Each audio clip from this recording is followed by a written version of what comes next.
Big Sills! First day of training camp. For some of you, that's a good thing. I posted a couple pictures of me on my Twitter page, my first day in camp, in an NFL camp. My aunt was there. And on my Twitter page, 3-a-days with Ray Perkins at Pepin Root Stadium in Tampa. I'll tell you, I don't know how we did it when we were younger. Maybe it's because we were younger. But 98 humidity, 98 temperature. I'm so glad today's players don't have to go through that crap. Those things were torture. I mean, it was boot camp every year. Torture. Some places made you do the 12-minute run. You had to do – get this. You want to hear the kind of shape that Big Sills was in? I ran 1.5 miles in 12 minutes. That was our test in Tampa. Our test in Dallas with Jimmy Johnson and at the University of Miami was 16 110s, and you had to make them in 19 seconds with 19-second breaks. I mean, I think I made the 110s once. Believe it or not, I did it in Dallas, Jimmy's first year. Incredible. And I think the only reason I made it was because it was in Thousand Oaks and not in Florida. Dude, those training camps back in the day, I'm so happy for the players that today they don't have to go through the overtraining. It was overtraining back in the day. You overdid it. And it's great to see that the NFL has some common sense. My God almighty, is there breaking news everywhere. Mike Missinelli will join us, by the way, at 4:30 Eastern time. We're going to get to the topics here in a second. And we said we were going to do something yesterday. We're going to do this today. But so let me get this right about Saquon Barkley. Oh, by the way, did you hear the news? As expected. And remember I told you? The New York Giants, once they put the franchise tag on him, we're trying to trade him. They had floated Saquon. How important, again, is Saquon Barkley to the New York Giants in their eyes? Don't ever come on this program and tell me that Barkley is important to the Giants. Because as soon as they put the tag on him, they were shopping him. That doesn't sound like somebody who is in the plans of the future of the New York Giants. And did you see those incentives for him to be able to get $900,000? You're telling me you did all this bullshit for $900,000. Dude, this was a useless. Saquon Barkley got his ass kicked. Got their ass kicked, their team. Ace, Big Sills. I know you're an Islander fan. Do you think the offsides call was legal? Oh, already? Take me off my game here, Ace. Can you believe it? The New York Giants don't look at Saquon Barkley as a valuable piece. By the way, those incentives, hey, Tone, do you see those incentives? He's never at one time in his career hit any one of those numbers. So we're under the belief usually when you put incentives in a guy's contract, you're trying to put incentives in there where a guy is going to hit incentives that he normally hits. These are career incentives for an extra $900,000. For an extra $900,000. And one more time, I'll say this to you. Dude, you should be bitching at your union rep, not the NFL owners. This is your union failing you. The National Football League owners have devalued you. They basically looked at that CBA and went, we're not paying that number. And by the way, I happen to think that the franchise tag is fascist, communistic. It's anti-American. Can you imagine telling an NFL owner, Hey, guess what? You have to sell your team for this number. Try doing that to Bob Kraft or Jerry Jones or Jeffrey Lurie. Hey, you can't sell. You prohibit the player from maximizing his potential. Don't you guys see that's where the gambling restrictions, you guys keep doing the dumbest thing on the planet when you talk about these players that are getting suspended. The NFL doesn't give a shit about integrity. They care about protecting their wallets.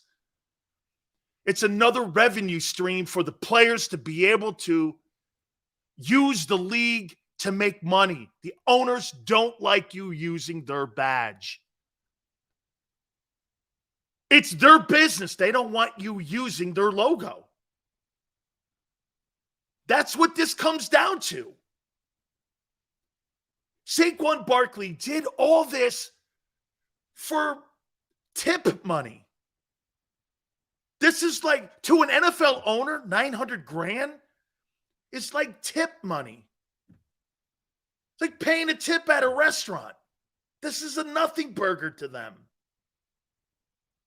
Holy cow, man. Yeah, JM, the optics is what the league is enforcing the players in gambling with. It's not the reality. They don't want them making money on another revenue stream that they haven't maximized yet. And they really haven't figured it out. This has got nothing to do with the integrity of the game. Integrity. Look at what they just did to Saquon Barkley. Saquon Barkley opens his heart to John Marin, tells him what it's like to be a Giant and how important it is for him to be a Giant. You know what he does? He shakes his head and lies to him. Yeah.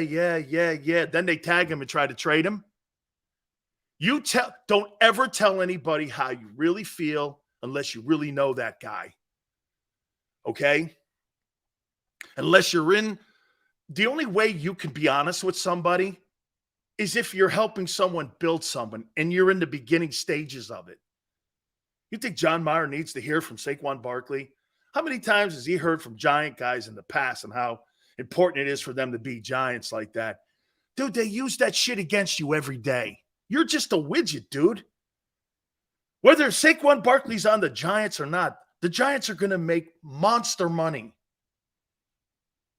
It just shows you they don't give a shit about winning. They care about winning at the cash register. They treat NFL fans like wrestling fans because you consume it like a wrestling fan. You buy into all that bullshit. It's crazy. You buy into all of that. And so do the players. Because you know why? You got to play the game with passion. It's a shame. Great for the Eagles. Great for the Cowboys. Oh, they're going through their own thing with Zach Martin now. Don't ever trust those guys. They do not have the players' best interest. They have never, and nor will they ever, have the players' best interest. And then what they do is they make fans take a shit on players because players want money. Hey, by the way, Saquon Barkley, congratulations. You ended up getting $900,000. The guy in Boston got $7 billion. Mines will have been. And he's not even one of the top 20 players in the game. I told you this yesterday. The most popular sport is the worst paying sport. Do you ever think of that? Basketball players make the most. Then baseball. Then shit hockey guys make because it's guaranteed too. The most popular sport is the most underpaid sport when it comes to the rest of the North American sports leagues. Did you ever think of that? Why? Because the owners don't give you guaranteed contracts. They hold you at bay. They can franchise tag you with these fascist franchise tags. It's so un-American. So you're telling Saquon Barkley, you can't maximize your ability to make money. Jesus, really? No matter how well you do, that's communism. You make this number. That's it. No more, no less. Now, it affects a few guys every year because the tag's not used all the time. But when they implemented this tag in 93, I said it. This is un-American. I've been saying it for decades. It's un-American. The salary cap in many ways is un-American. You can't pay a player what he's worth because why? Mike Brown doesn't want to pay him? Shit, when the calendar turns every year, Mike Brown's value of his team goes up the same way the Dallas Cowboys' value goes up. Now you got set contracts for rookies. This is what you'll make. Here's an extension or not. Boy, what control they have over the players. And it was displayed with Josh Jacobs, Tony Pollard, and Saquon Barkley. By the way, Saquon Barkley will never hit any one of those incentives. You know why? He's been banged up. He's got no shot of hitting those incentives. I think the most yards he's ever had were a little bit over 1,300 yards. They got this bad puppy at like 1,350. They'll never pay him. And my opinion, they'll trade him in the offseason. Or how about this? If the Giants are having a bad season, could you see? How about this one?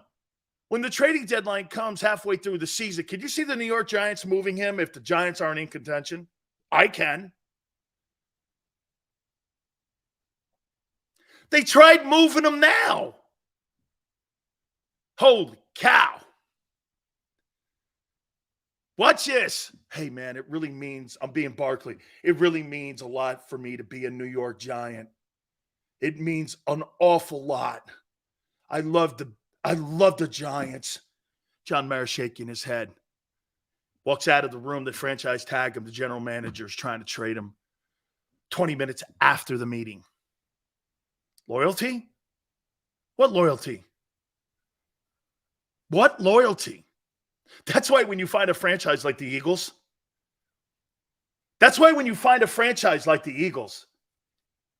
and they're somewhat upfront with you, and they are, that's why everybody's bitching. Do you notice? Gardner Johnson got more money. He's still bitching at Philly. No matter all these guys, Miles Sanders didn't use me right. Dude, you got one of the greatest deals in the offseason for anybody, let alone a running back. Who gives a shit what your days were in Philly? You're making $21 million over 3 years now. It's because the Eagles have a great culture, man. $900K, this was all over. Whew. By the way, I think the Giants handled this great. 100%. This ain't the National Football League's responsibility for you not getting your money you want. This is you and your agent and the union. That's their problem. This is a union problem. You don't have a strong union to fight for your players. You think you're going to pull that bullshit in the NBA? Shit, you got one of the top 25 players. Watch this. Brown is probably what? The second best guy on that team? He's now the highest and richest guy in NBA history. You don't pull that shit on NBA guys. You do that in the NFL. You're going to make this. They tell you what you're going to make. In the NBA, the players tell you what they're going to make. There's the difference in the business relationship. The NBA showed you today who's boss. The players in the NBA dictate salary. Shit, hey, just think about this in Philly, right, Tone? You got a washed up fat ass in James Harden using the league and the Sixers for $32 million for a guy that's past his prime. That's clout. That's clout. Nobody around. Get this. And here's the shitty thing about it for the Sixers. If they can't make that move with the Clippers, well, I'll sign for $32 million in Philly. Great. Barb goes, no one watches the NBA. Well, they sure pay him. And the fans in the NFL go, that guy's greedy. Greedy? No, you got the wrong guys that are greedy. You got the wrong guys, the owners, man. They use you. That's propaganda to keep the players down. Trayvon Diggs just got a $97 million contract from the Cowboys for 5 years. Yeah, what's the signing bonus? Hey, Weapon, what's the signing bonus? That $97 million? Let me know what the bonus is. Then I'll tell you what the contract is. And I guarantee you he don't live up to that contract because you know why? They'll fire him. How many times do you see guys live up and fill contracts? How many times do you think you see NFL players get 5-year deals and they actually fulfill those 5-year deals? How many times do you see that? None? 2? 3? Carr didn't finish his deal. I could give you numerous examples of that. Crazy. Okay? Hey, by the way, before we get going, got to send some love to Bronny James, man.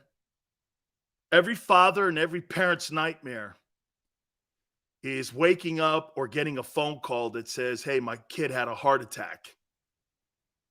I guess he was working out with USC on Monday, and he went into cardiac arrest. Whew. You see the idiots on Twitter, and you see what they're saying, and you see people in social media. Dude, this is being a dad and mom. Savannah and LeBron are mother and father. That's their kid. Sports, politics, BS has nothing to do with this. This is about being a dad and a mom and worrying about your son. Let's keep it in that realm. That's where it belongs.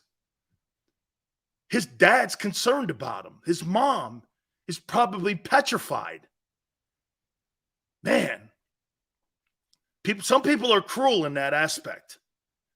Man, I'm not thinking about anything else other than LeBron James as a father and Savannah, his wife, as a mother. And I think everyone else should. I don't usually like to tell you what to think, but if you're not thinking anything other than that, there's something innate wrong with you. This guy's a dad now. He's been a dad, and he's been a great dad. He's been a great role model for the NBA. He's been a great signature face for the league. I may not like him, but you have to respect him. Come on, man. People are just stupid. They are. Obviously, today the Eagles show up to training camp. It starts. And the quest to get back to the NFC Championship game has got to be front and center. First and foremost, you want to win the NFC East, okay? The number one objective is to win the NFC East because that puts you in play for home field advantage, okay? Without a doubt, has to be the number one priority. Win that East. Break the hex from 04. Become the first team to go back-to-back in winning the NFC East. Doesn't it show you also, no matter how much success the Philadelphia Eagles have had since 2000, since 2004, nobody in the division has been able to duplicate division championships. Let alone, hey, how about this? Let alone get back to the Super Bowl. Nobody in that division has been able to win back-to-back NFC East. And you're telling me you think you're going back to the Super Bowl when for the last 20 years, you haven't even won back-to-back NFC titles. And I'm not picking on just the Eagles here. I'm showing you how difficult it is to do what really Andy Reid did back in the day when he went and won all those division titles and got to the NFC Championship game. Okay? It's a difficult task. I saw Selke write in the Inquirer, he doesn't even think they're getting back to the NFC title game. Could be right. It's going to be quite a journey. This journey is going to find this team. And I'll say this to you. The 2023 season is not just going to define Jalen Hurts. It's going to define the next 5 years of the Eagles. Where are you? Because if you flop, you're not playing shit teams this year. You're playing great teams, great quarterbacks, great defenses, teams that are coached well. There's no off week. Shit, last week you went through maybe a month and a half at times, and you had no competition. That's not happening here. You can't sustain any injury at many of the key positions. You don't have anybody to cover tight ends right now. We talked about this yesterday. Your defensive tackles, are they going to be able to stop the run? They haven't in 2 years. 2 years you haven't stopped the run. You did it enough last year because you got home with the quarterback and sacking him. Okay? Epps, hey, would we not agree? I don't know about you, Tone. Would we not agree that TJ Edwards and Marcus Epps were two of the most underrated players on the Eagles last year? Would we not at least have that argument and conversation that Edwards and Epps were the most underappreciated players on that Eagle team a year ago? Okay? 160 tackles and 91 tackles. Hey, look at Jay. Jay goes, that's a joke? Really? 91 tackles. You think you got a safety back there that's going to make 91 tackles? Who? You got a linebacker that you think's going to make 160 tackles and set your fronts? Who? Going to be interesting. Going to be interesting, to say the least. Reed Blankenship, you think is going to replace Epps? Never happen. Never happen. Never happen. Okay? I'm the name. I'm not going anywhere near bust with Nakobe. I think there's a lot of pressure on him. Everybody that is a Philadelphia Eagle fan thinks that you're just going to plug and play Nakobe Dean and he's going to have 160 tackles like TJ Edwards did. I do not believe that. I do not. By the way, we said we were going to do this. I got some goals, individual goals that we're going to get to for Eagle players. The Big Sills Eagle goals for 2023. We're going to do that here in a minute. Mike goes like Diggs' contract is not going to last. Signing bonus, $21 million. You see what that guy said? The guy goes like this. He signed a $97 million contract. No, he didn't. He signed a $21 million contract. No, he didn't. That $97 million, dude, $70 million of it is non-guaranteed. Signed a $21 million deal over 5 years. That's the deal. He signed a $97 million deal. Oh, yeah, in Monopoly.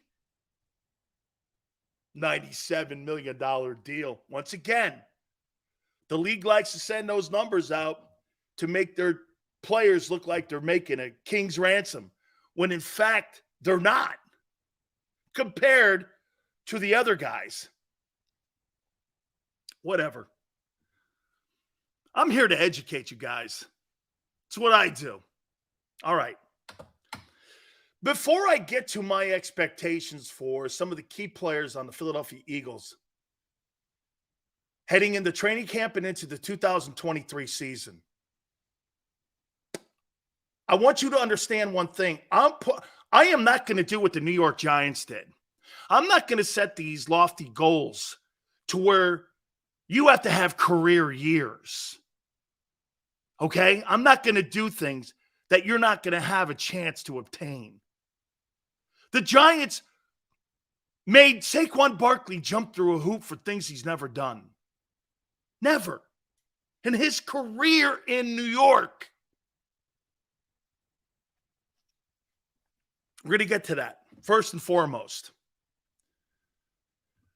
Before I get there, as camp starts, who's the most intriguing Eagle to watch this preseason and 2023 season?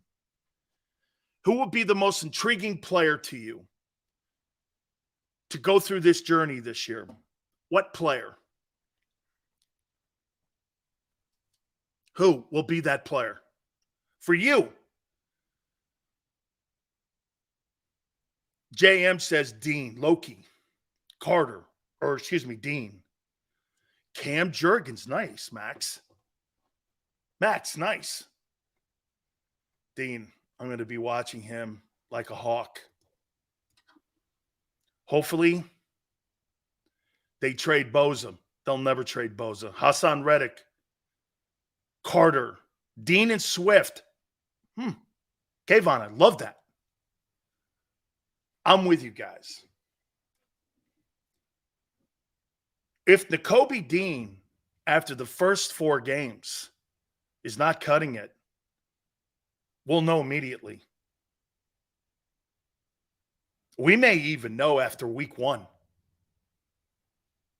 And then how long do you go before you make the move where you try to trade for something or find something? You know, they may not be prepared for this because they have no depth at that position.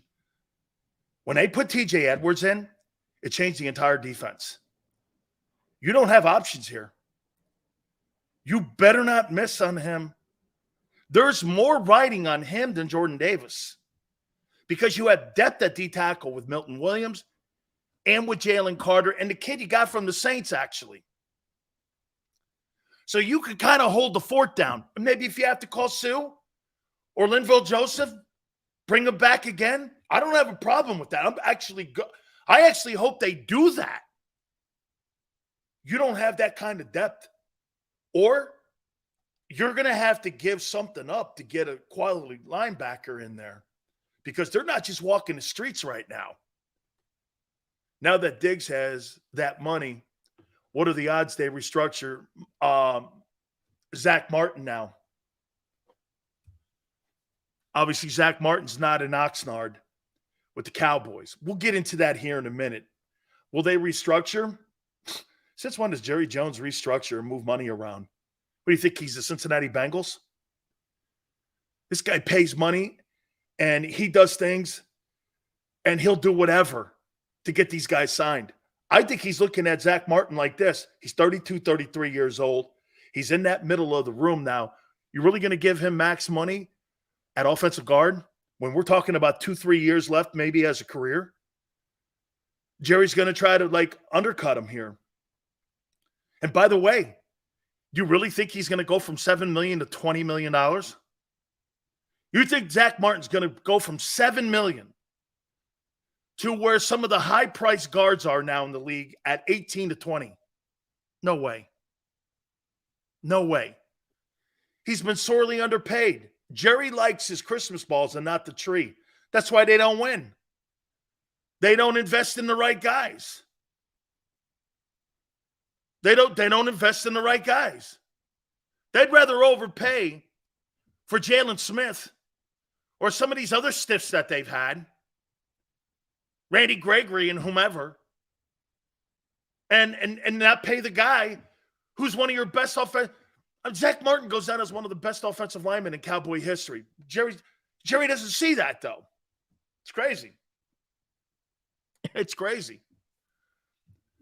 I'm looking at Nakobe Dean as the most intriguing player in 2023. Nakobe Dean has the green dot on his helmet. Big Sills has the bullseye on his helmet. I'll be watching him every game. False steps, lining guys up right. Hey, by the way, I'm not even going to talk about his play first. Listen to what I'm saying to you. Lining guys up right, knowing formations, filling gaps, making tackles, and covering tight ends and backs out of the backfield. All that is on his plate. You guys talk to me like he's Oppenheimer. Oh, this guy here, he's a molecular engineer guy and he's smart as shit. I don't care. I've seen the dumbest guys on the planet go out there and look like savants. And I've seen some of the smartest people on the planet get out there on a football field and their heads on a swivel. We'll see. I don't believe it. I don't believe, because you haven't even worked him into it yet. That's why I said this. I don't know, maybe push Morrow into the mic and have him on the Sam side or on the Will side and let him at least get used to playing and starting. No, they're going to put him at the mic right away. Okay. He better be ready. Dude, you have to be ready immediately. You're playing against Belichick. You don't have a coach on your coaching staff in his league. There is not a coach on the Stoutland is the only coach that's in that building that could work for Bill Belichick. And of course, Patricia. The rest of them are in diapers. They're in diapers. Well, Bill hasn't really had a really good 4 years. No, but he's had a great 35 years. It's crazy. This guy goes on the greatest run in NFL history, developing all types of players not drafted. By the way, you've drafted more first-round players, more people in the last 25 years on your offense in the first, second, and third rounds than Bill Belichick ever did. He gets undrafted free agents, fourth rounders, seventh rounders, sixth rounders, and wins Super Bowls with them. You've got one in 30 years. He's got 6 in 25. Who under or overachieved? Well, it was Brady. Well, isn't it great? And really, do you think it's kind of weird that Bill Belichick coached the greatest defensive player in the history of the sport and the greatest offensive player in the history of the sport? Huh. Interesting. And not one of them was the first pick in the draft. You can throw all the shade you want on Bill. He's got the rings to punch you in the face with them. You got one. He's got 8.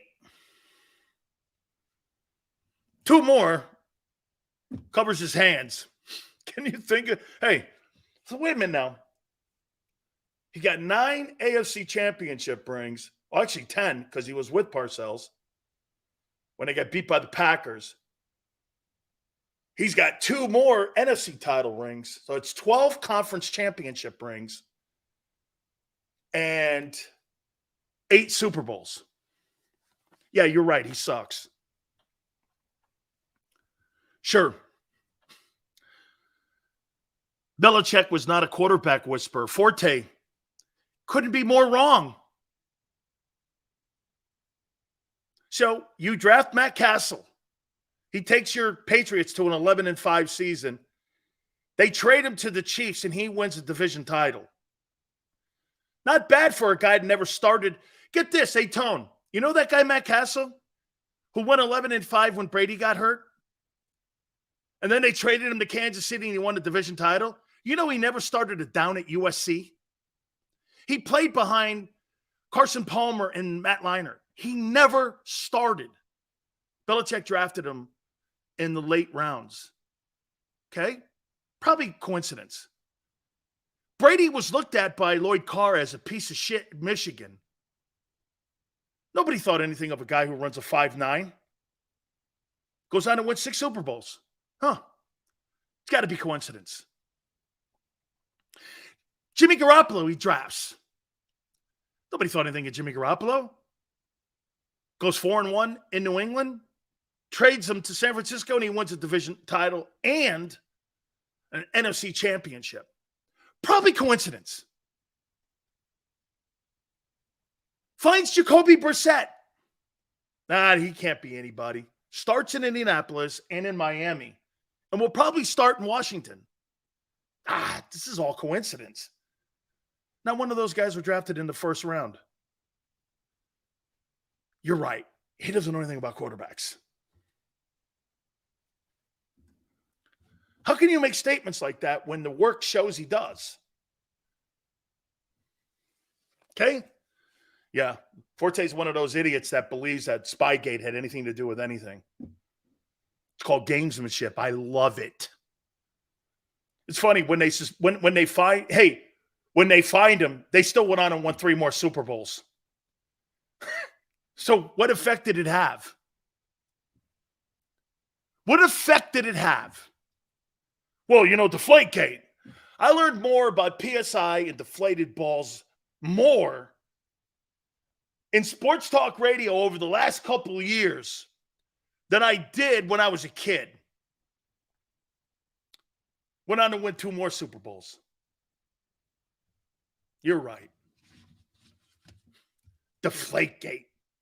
Oh, I'm sure that played a factor. I love that shit. Very Raiderous. What are they doing? What are they doing? What are they doing? Are they doing something cheating? Are they cheating? Are they putting the sprinklers on? Wait a minute. Our side, we can't hear anything in our earpieces. How come we can't hear? They've got to be spying on us. That's the best thing on the planet. You've already got opposing teams already thinking about stupid shit. It's wonderful. That's called gamesmanship. I totally dig it. I'm a gigantic fan of that. Love it. All right. Let's move on. I do this every year. Here are the Big Sil's expectations and personal goals for players that have to have great years for the Eagles to win the NFC this year.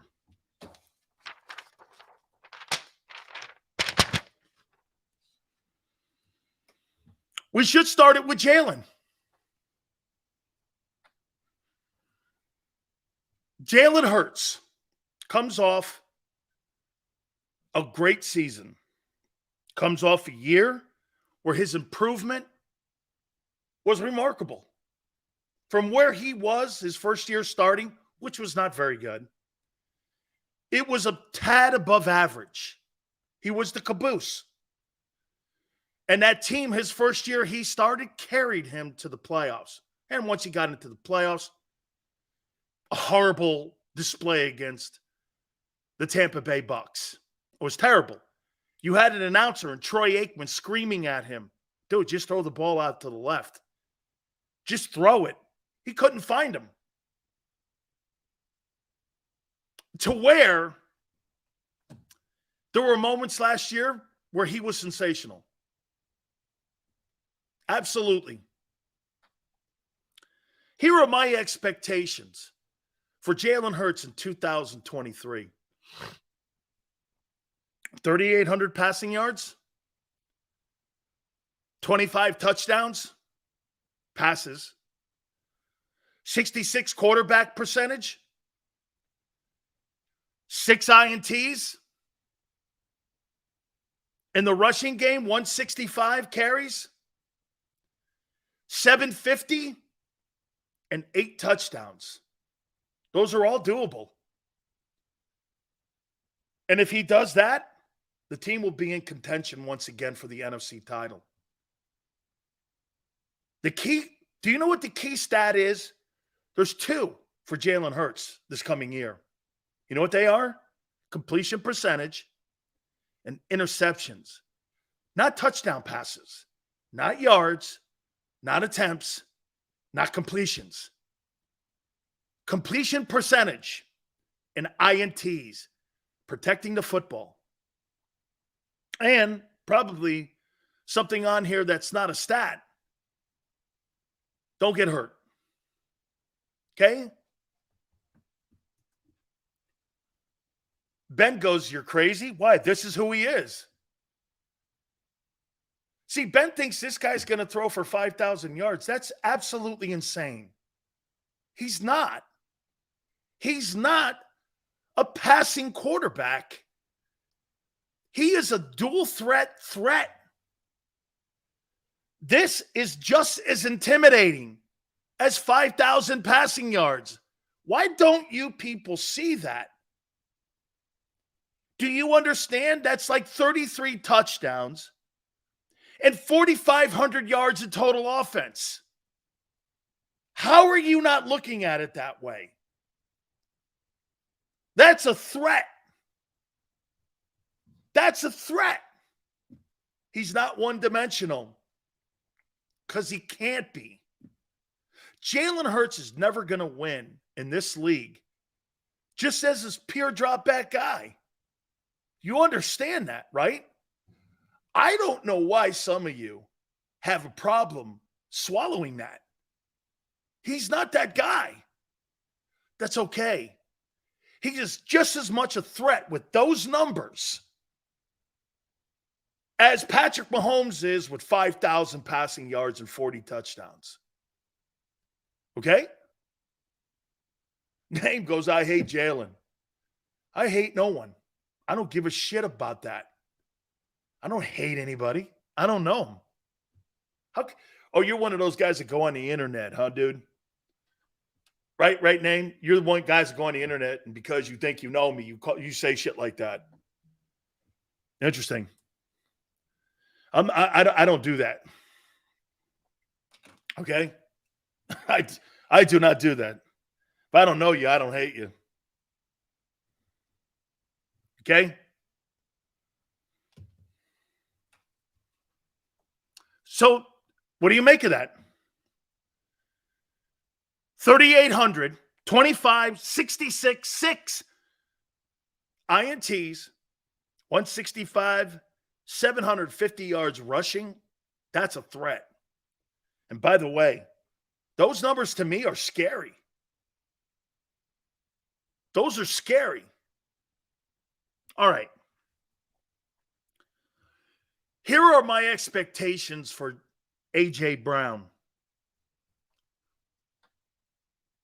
90 catches, 1,200 yards, and 10 touchdowns. Is that fair? Better be. He's making $25 million. He better put those numbers up. Because if he doesn't, he underachieves. You need, at $25 million, to put those numbers up. And to be a little north of those numbers. And let's remember something. Last year was a career year. Is he going to duplicate that again? I don't know. We'll see. If Jalen continues to do what he's doing and puts those numbers up, I probably think he's still in the room. Guys, you don't want to set expectations for some of these guys. Like see, I got this idea from what the Giants did. The Giants put these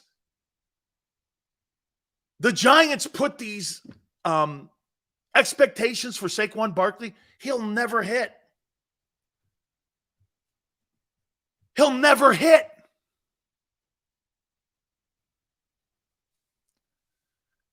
Here is my expectations for Devontae Smith. I think he becomes the very first player in Philadelphia Eagle history as a wide receiver to catch 100 passes. I think he catches 100. I think he goes for 1,200 and 10 touchdowns. That's quite a year. 100 catches, 1,200 and 10. Dude, I don't know about you, but to me, you got two receivers over 1,200 or around 1,200 yards and 190 catches between both. Your wide receiving core did the same thing it did a year ago. Okay?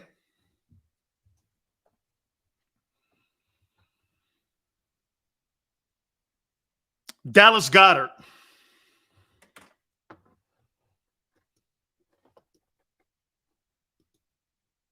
I think those numbers are very realistic. Right. See, Tone? That's what we're trying to accomplish here. Don't do what the Giants are doing to Barkley. Those numbers are not realistic to him. It's so embarrassing and so disrespectful that I am not going to do that to the Eagle guys as we get ready for camp. Today, they report and get ready for the start of the preseason and then the regular season.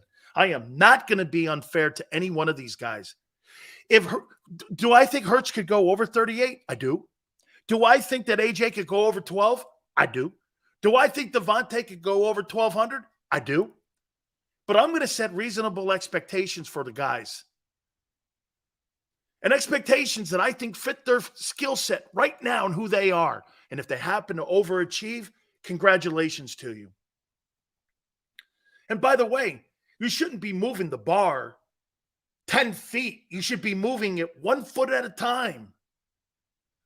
Let Jalen Hurts grow into being Tom Brady. Tom Brady wasn't born in one day. He was born over 20 years. All of you guys out there were calling Peyton Manning the better quarterback. In the end, it never happened, and it was never true. Brady did more with less than what Manning ever did. Manning had the best of everything. Wide receivers, running back, O-line, everything. Tom Moore, OC. Same O-line for a decade. They gave him everything, and he still won one. My boy Tone would say that's underachieving. Tight end too, that's right. Dallas Clark. That's right, Dallas Clark. Guy had everything. Reggie Wayne, Marvin Harrison, Dallas Clark, Edgerrin James, Marshall Faulk. Had everything. Brady was better. With undrafted people and one of the greatest, if not the greatest, head coach of all time. The Eagles don't need Hurts to throw for $4,000. They don't. They need that low turnover ratio again. I don't get why people are so hell-bent on him doing that. It's not important. You know what it is for me? Tone. It's a great way to hit someone in the ribs and jab him and make him not look as good.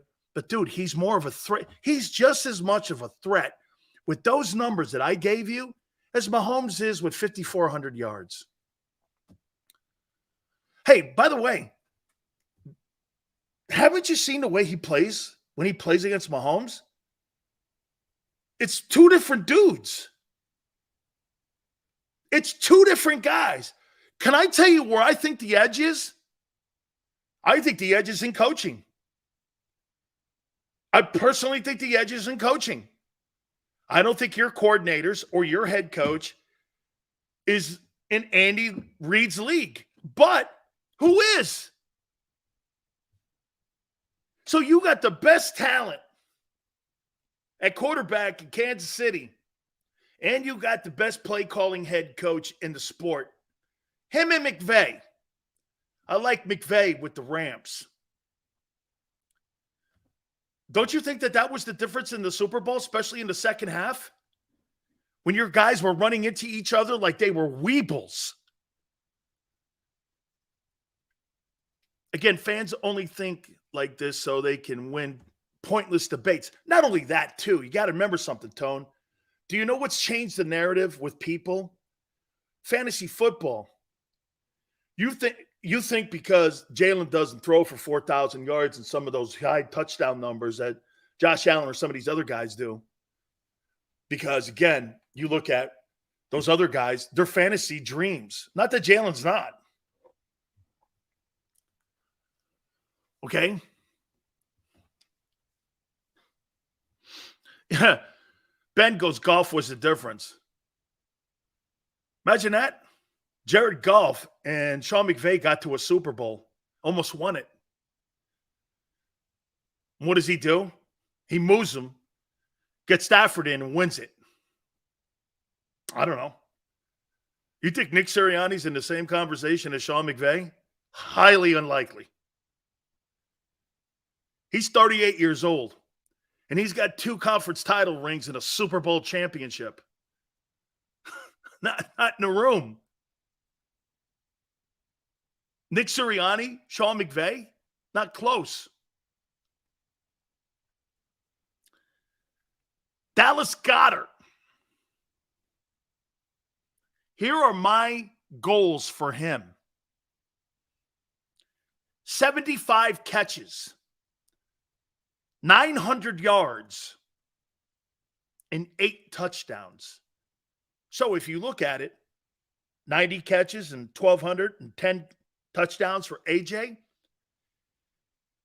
Devontae Smith, 100 catches, 1,210. Dallas Goedert, 75 catches, 900 yards, and 8 TDs. That's a hell of a passing game. That's a hell of a passing game. Okay?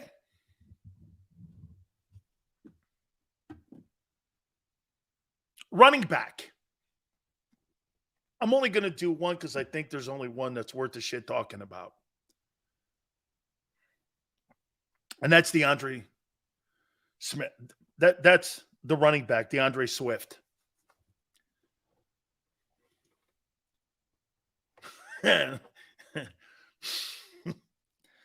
Seriously, I'm not wasting my time on the rest of that shit that you have in your backfield. I'm talking about one guy. That's DeAndre Swift. 185 carries, 900 rushing yards, 6 touchdowns, 50 catches, 450 and receiving yards, and 5 receiving touchdowns. In my opinion, that'll put him in the Pro Bowl if he does that. 900 yards and 6 touchdowns. I'd like to see him around the 185 number because that helps Jalen. I'd like to see 50 catches. Put him in the slot.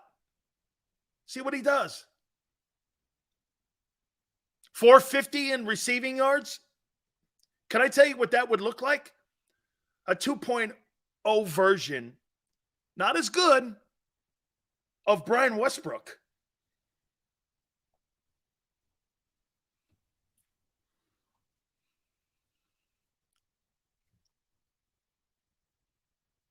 Wide receiver, Quez Watkins. My expectations. 40 catches. 500 yards. And 4 TDs.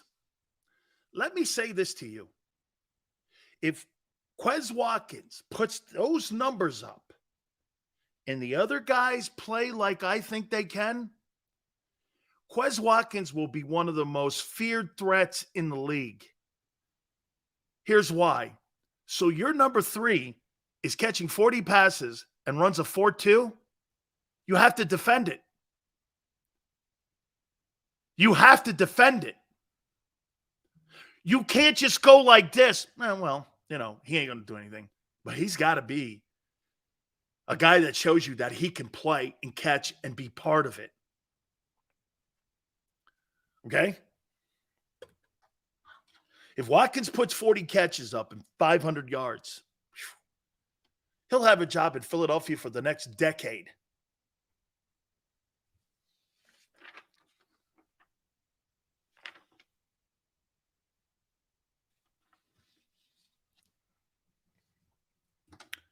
Some defensive guys. James Bradbury. 40 tackles, 4 picks. You better get me at least 4 picks. You're making $16 million, $14 million. Let's go. You can't have a drop-off. Darius Slay. $14 million, 42 tackles, 5 interceptions. You better come in with those. The Eagles have $30 million in those 2 guys. They better play. And they better play like they still are a $30 million duo. Do I think they will? I do not. And do I think Bradbury? No, I don't. I think it's Slay. I don't think Slay has a good year. Slay was not having a good finish to the year. He did not play well. I think he's a problem. I think they should have moved off him. If it were me, instead of Nolan Smith, I may have tried to get that guy, Christian Gonzalez, from Oregon. That was the play. Carter and Gonzalez would have been the play for the Eagles. I think you got an old man playing corner. We'll see.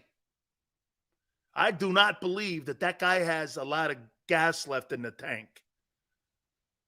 But we'll see. I guarantee you he does not have 42 tackles and 5 picks. I bet you anything he leads the league in plus 25 plays given up this year.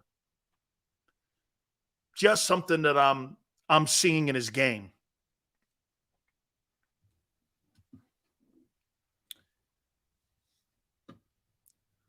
Linebacker. Nakobe Dean.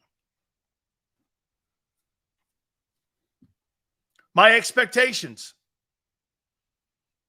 150 tackles, 2 picks. Surely, a third-round draft choice should have higher expectations than a UDFA and a guy you guys think sucks. Surely you think he's going to duplicate what TJ did. He was an undrafted free agent. No one thought anything of him. He's not the fastest guy. You're telling me what a great mind and how smart he is and how fast he is and what a ball player he was at Georgia. 150 tackles and 2 picks. Is that unreasonable? Don't say it is, because then you shouldn't have moved off of Edwards. Better not say that he can't do that. Because then why'd you move off of Edwards? Shit, he gets 110 tackles. That means he's missed time and he's not productive enough. Bro, 110? You dropped 60 tackles? No way. That ain't good enough, 110. Because that means the guys in front of you are also getting their ass handed to them. Edwards is around 130, 140, 160 the 2 years he started. So you're going to take a dip for what? You're telling me he's better. That guy better come in between 135 and 150. Or it was not an upgrade. It was a downgrade. First year, let me take a look at something.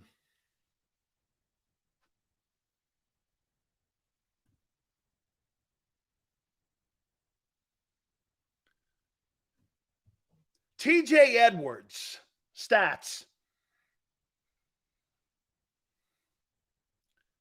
So TJ Edwards' first year starting was 130 tackles, 1 INT.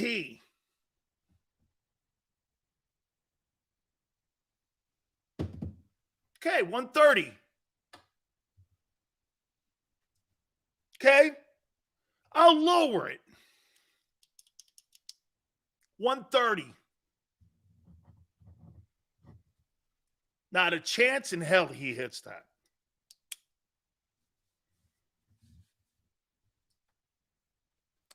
It's not. It's a downgrade.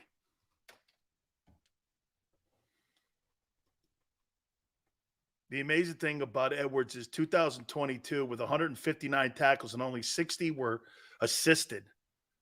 That means he was hawking guys for almost 100 solo tackles. So you're telling me you think Nakobe Dean's going to have 100 solo tackles?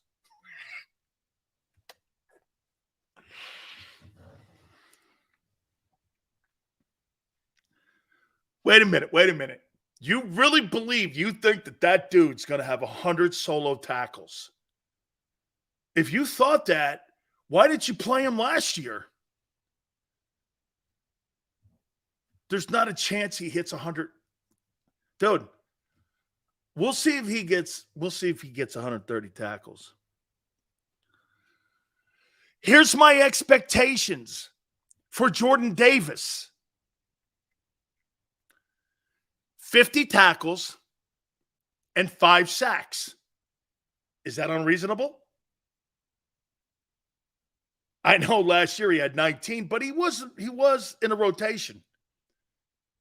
50 tackles and 5 sacks for Jordan Davis. Is that too much to ask for? I think that's reasonable. Tone, no? That's reasonable. Someone goes like this, he has to be better?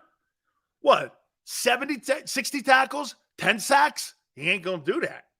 Dude, 5 sacks will be more sacks than he had in the last 6 years in his entire football career.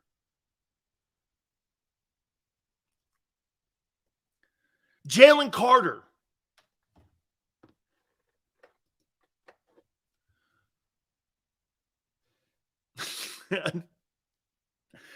Tone goes, that sounds like Quentin Williams' numbers at 21. Here's Jalen Carter. I got 50 tackles and 8 sacks. That may be high. Because Fletcher had 6 his first year and didn't play a lot of – well, he played a pretty good percentage, but not, like, significant. That might be high, but 50 tackles, 8 sacks. Rolling 7 sacks, that sounds okay. In there, 7 to 8. Should put that 7 to 8. Hassan Reddick. 65 tackles. And I put 11 sacks. I mean, dude, 16 was fantastic. Double digit for a 4th straight year is insane great. And I'm giving him the benefit because, get this, you're telling me your bar's 11 sacks a year? Jadeveon Clowney, his entire 10-plus year career, never had double digits. Do not think that that is something that's easy. He's exceptional. Okay? He's exceptional. He's exceptional, dude. He really is. He's exceptional. He's exceptional at what he's doing when it comes to 4 years. So, I think he's great. Only 11 for Hassan. I would ask for 13.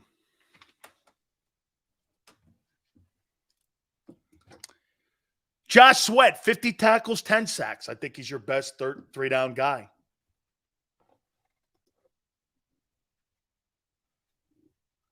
And Fletcher, 40 tackles and 5. All right, I'm going to take a timeout. Mike Missinelli's going to join us at 4:30 Eastern time. We're going to go through all the things, and I'm going to actually ask him over-under on all these. Hit the like button. Hour number 2, keep it here on the National Football Show.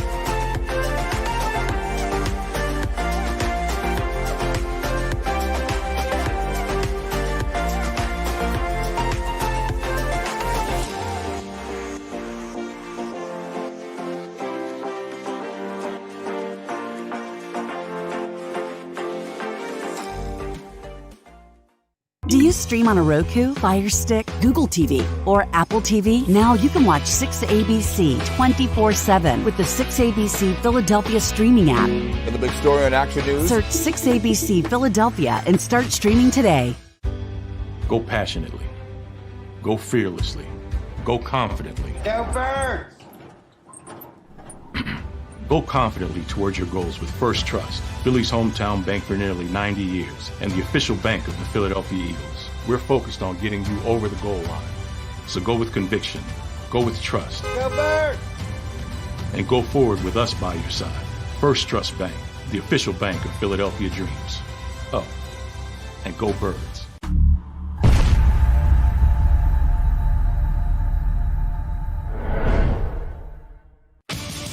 The greatest fans on earth. It's a bold statement, but would you expect anything less from Philadelphia?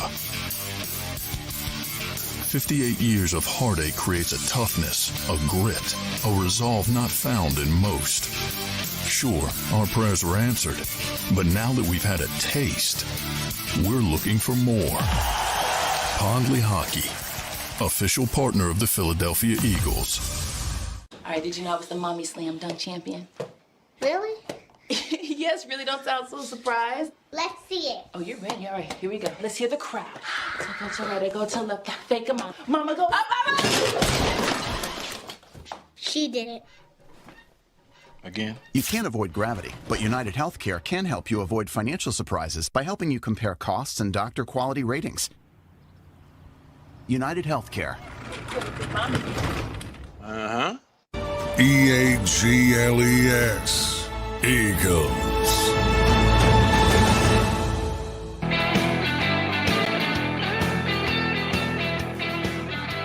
Big Sales National Football Show. Mike Missinelli will join us at the bottom of the hour. We appreciate you guys coming aboard with us. Thank you so much. I'll say it one more time. That franchise tag is communistic and fascist. Telling somebody he can't earn maximum money because you control him is communism. And that's the structure that the NFL has with players. They tell you what you're going to make. Okay? Not market value. They set the market. What kind of shit is that? You can't maximize your ability to a point. They've allowed the quarterback market to get out of hand. And so you know what they've done? They've diminished the linebacker and running back positions to pay for the – do you understand something here? That linebackers and running backs are paying for quarterbacks because they've devalued those positions. And you know how they did that? By changing the rules to not have a value on linebackers and running backs. That's why you see most of the teams in nickel packages now. And so what they've done is, well, it's like, get this, it's not that the owners are spending more money because the league's value goes up. The league's value goes up more than the salary cap goes up. Salary cap goes up 17% every year. Do you know that ownership? Jerry Jones bought the team in 1990 for $154 million. In that time frame, it's worth $10 billion. What do you think it has a value goes up every year? That's a great point, Ben. Next year, probably the kickers. They'll start taking more money out of that position so they can pay corners, edge rushers, and wide receivers. You see, what's going to happen? What you guys have been saying, and maybe this is the best thing on the planet for Devontae Smith. You ready? Maybe in 3 years when his contract is up, you'll be able to afford two $25 million wideouts. That's kind of where it's trending now. Right? Shit, the whole thing's changing right in front of our eyes. Can you imagine getting your ass kicked over $900,000 and embarrassed like that? Dude, if you're Barkley walking into training camp, how do the Giants look at him? And they try to get rid of you. How do you not look at that and go, wow, this is not the organization that I dropped my pants for and told them how I felt about them. This is not the organization I thought. Absolutely, man. 900 grand you did this for? By the way, it's not a Giants problem. It's a union problem, as I've said to you. It's the NFL Players Association. This is your problem. You're the people that don't protect your players. You're the people that don't fight for salaries. You're the people that don't fight for benefits for retired players. You're the people that allow former players who come up with CTE, and you're praying for all those guys pre-1990 to just die. You don't give a shit about the history of the league, or the union would do something about it. Shit, the NBA player, as I was telling Tone prior to coming on the air, that's a business partner. Very jealous of the NBA guy. Kudos to you. Holy cow. Look at what Brown got in Boston. Man, that's great money.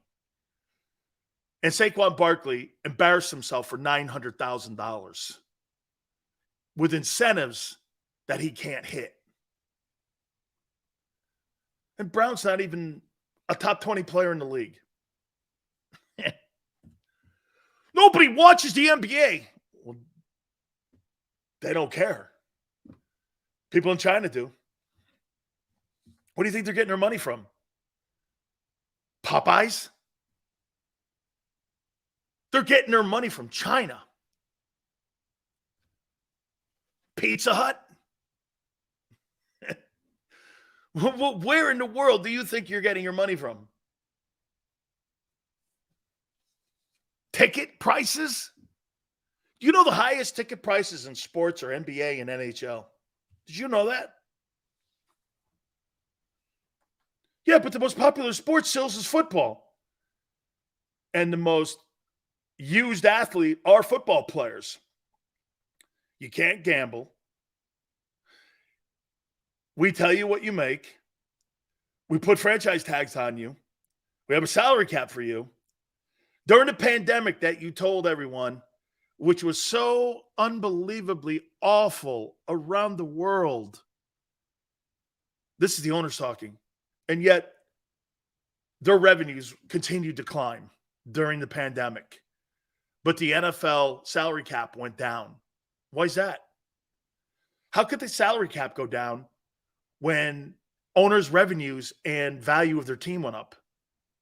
Did anyone ever ask that? No, they weren't allowed to, because you know why? The owners control the media and you. Did you ever ask? Did you ever ask how the salary cap went down? Well, it's the pandemic, Dan. Well, the owners' revenues went up and their market value went up. They didn't lose any money. The television networks paid them the same money. That's why they didn't cancel games. That's why they played a game during the pandemic for the first time in league history on every day of the week. They weren't missing paychecks from networks. But the players took it. Look at Barkley. It's embarrassing. Oof. I'm not going to kill him at all. You know, he went back for 900 grand. So he got 900,000 more over the franchise tag. Jesus criminy. Talk about having your ass and having your shit handed to you. Whew. Man. Dude, you went in with your head down and your hand out. Hey, I'm here. Okay. Completely embarrassing. Couple questions before we get Mike Missinelli on 4:30 Eastern. Which one of these players do you think is a stud or a stiff? Jordan Love of the Packers? Trey Lance of the Niners? Or Justin Fields of the Bears? All three stiffs? All three studs? How do you look at those three dudes? A lot of question marks on those three guys.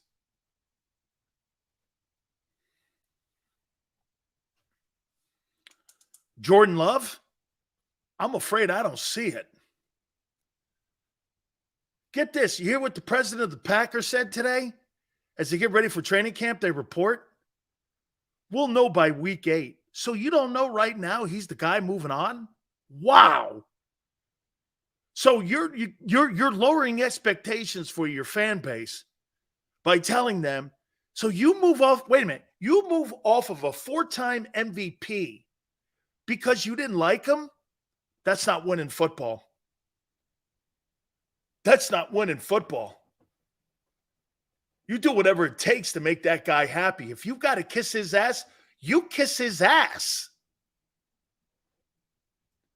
Lance is a stiff.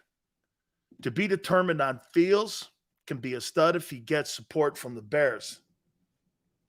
I'm going to make a comment here on Justin Fields here in a second. Trey Lance. So wait a minute. Let me ask you this. Trey Lance has Ayuk, Deebo Samuel, Christian McCaffrey, a really good O-line, an exceptional defense, and he sucks. Where in the world could you trade him to that has all that talent and he couldn't do anything with it in San Francisco? But you think that guy is going to be good somewhere else and he can't be good with all. Dude, just turn around and hand a freaking ball off. Throw to Kittle. Do something. My opinion, that guy is just not very good, and he is not going to make it. This is a new version of Jim Drunkenmiller or Gino Carmazzi. Both those guys suck. And you know what's crazy? Both organizations know it. Here's Justin Fields. Justin Fields, in my opinion, will be a stiff. Here's why. The Bears are stiffs. What makes you think? Name me one quarterback in the last 65 years the Bears have developed. One. Where you went, man, this guy's good.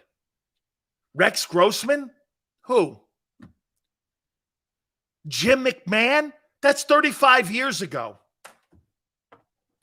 If he's going to be good, he's going to have to go somewhere else to be good. If I were him, I would want out of Chicago so bad. Send me to a place that at least will give me a chance. See, this is what I talk about getting drafted in the wrong spot. You drafted a kid out of Ohio State who has no history at that program of developing quarterbacks for the NFL. They've never had a star quarterback in the NFL, ever. So then you send them to a place for the last 65 years who's never developed a quarterback. How do you think that that's going to play out? You have no support at Ohio State. And some of you go, well, look at all the great players he had there. Name me one quarterback that's ever gone on to the NFL and you went, that guy is a stud. There isn't one. And you can't use Burrow. That's like Alabama using Hurts. Fields so far will played for 2 programs that can't develop quarterbacks. Correct. He's got to get out of there before, get this, they destroy him. It's a quarterback graveyard, Chicago. Go to Miami? Yeah, that's a great call, going to Miami. If Tua, God forbid, gets hurt, that'd be a great place for him to go. Got a lot of talent there. You got an organization. I like Chris Greer, the general manager. I think they're doing a good job putting a lot of talent around that roster. I think that'd be a great spot for him. And maybe you could get the best out of him. He's getting shitty coaching.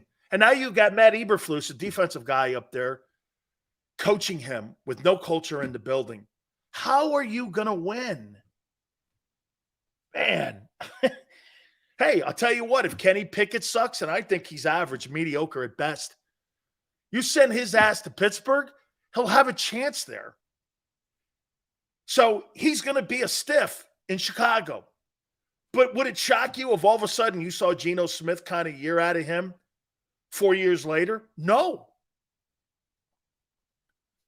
All of a sudden, you watch him someplace like Geno, and you see and you go like this, holy shit, this guy's really good. And you're like, where'd that come from? How about good coaching?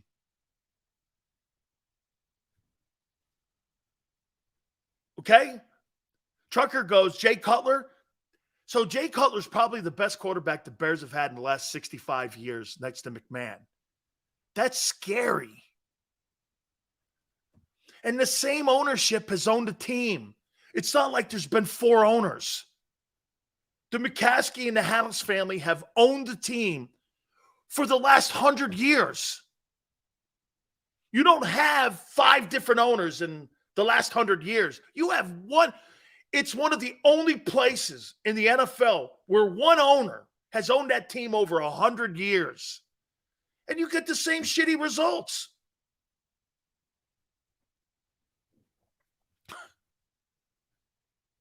Right? So Justin Fields has no shot in Chicago. Here's another question before we get Mike Missinelli on at 4:30 Eastern. Can Eric Bieniemy make an impact in D.C.? Alex goes, Jim McMahon had the 85 defense and sweetness. Yeah, they really did a great job. Had a great year. Nice job. Really a great year. I wouldn't call that a spectacular run. 1 year? That's not consistent winning. With the Patriots, the 49ers, the Giants, what they did, according to Tone, too. You can't have 30 years with one title. You got to show me consistent closing the story.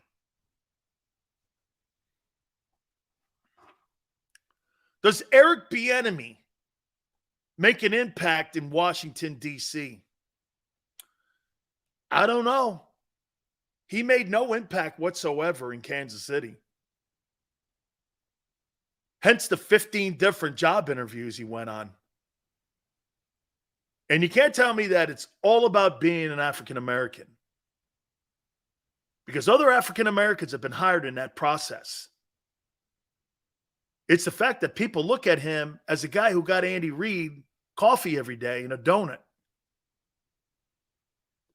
What impact? Now, you're hoping that this thing turns out like Andy Reid when Andy – see, what people are in organizations are trying to duplicate, when Andy Reid was getting Mike Holmgren coffee and a cup of coffee and a donut, when Mike Holmgren was the coach, you're hoping to duplicate that. Well, has that happened since? Mike Holmgren called plays up there. Andy Reid didn't call plays for Brett Favre. He didn't call plays for Brett Favre. Nobody was under that notion that Andy Reid was the play caller in Green Bay with Holmgren in the building. Just like Bill Walsh was the play caller in San Francisco. Mike Holmgren wasn't the play caller in San Francisco. That was Bill Walsh. So Eric Bieniemy, that'll be a question to keep an eye on. Here's another one. You think the Lions are going to be able to handle the hype?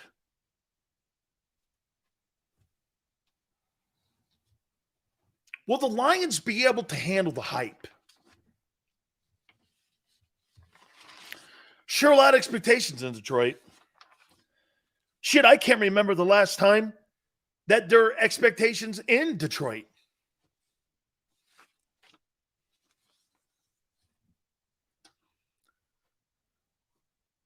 Jameson says Lions will, yes. Why? Because the coach, I like Dan Campbell and Nick Sirianni have a lot in common. Dopey-ass introduction interviews and press conferences when they were named head coach. Dopey, both of them. Dopey. Stupid. High school shit. Both, though, have done something that have a lot in common with one another. Now, Dan being a former player, I think it was an easier transition for him. But you know the one thing that they both have in common? What do you think the one thing that Dan Campbell, the Lions head coach, and Nick Sirianni have in common?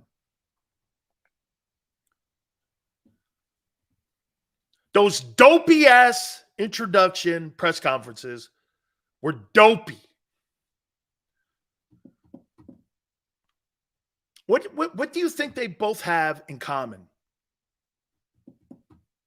You know what I think? I think both those guys have walked into a room and everyone believes them. They're genuine.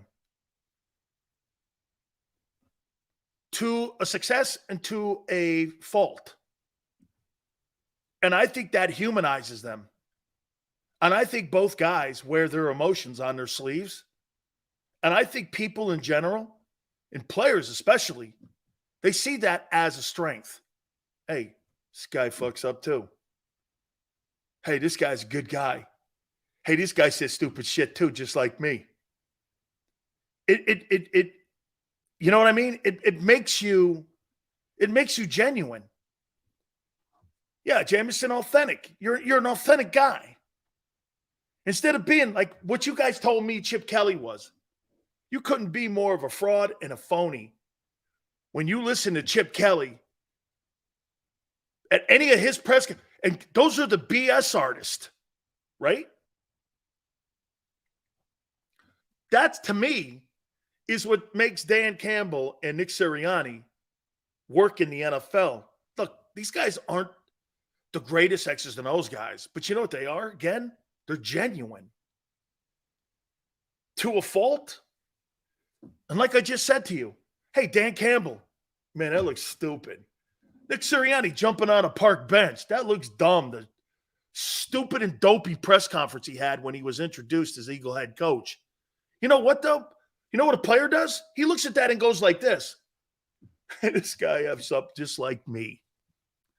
And that makes you more relatable. And that, to me, is more important than X's and O's at times.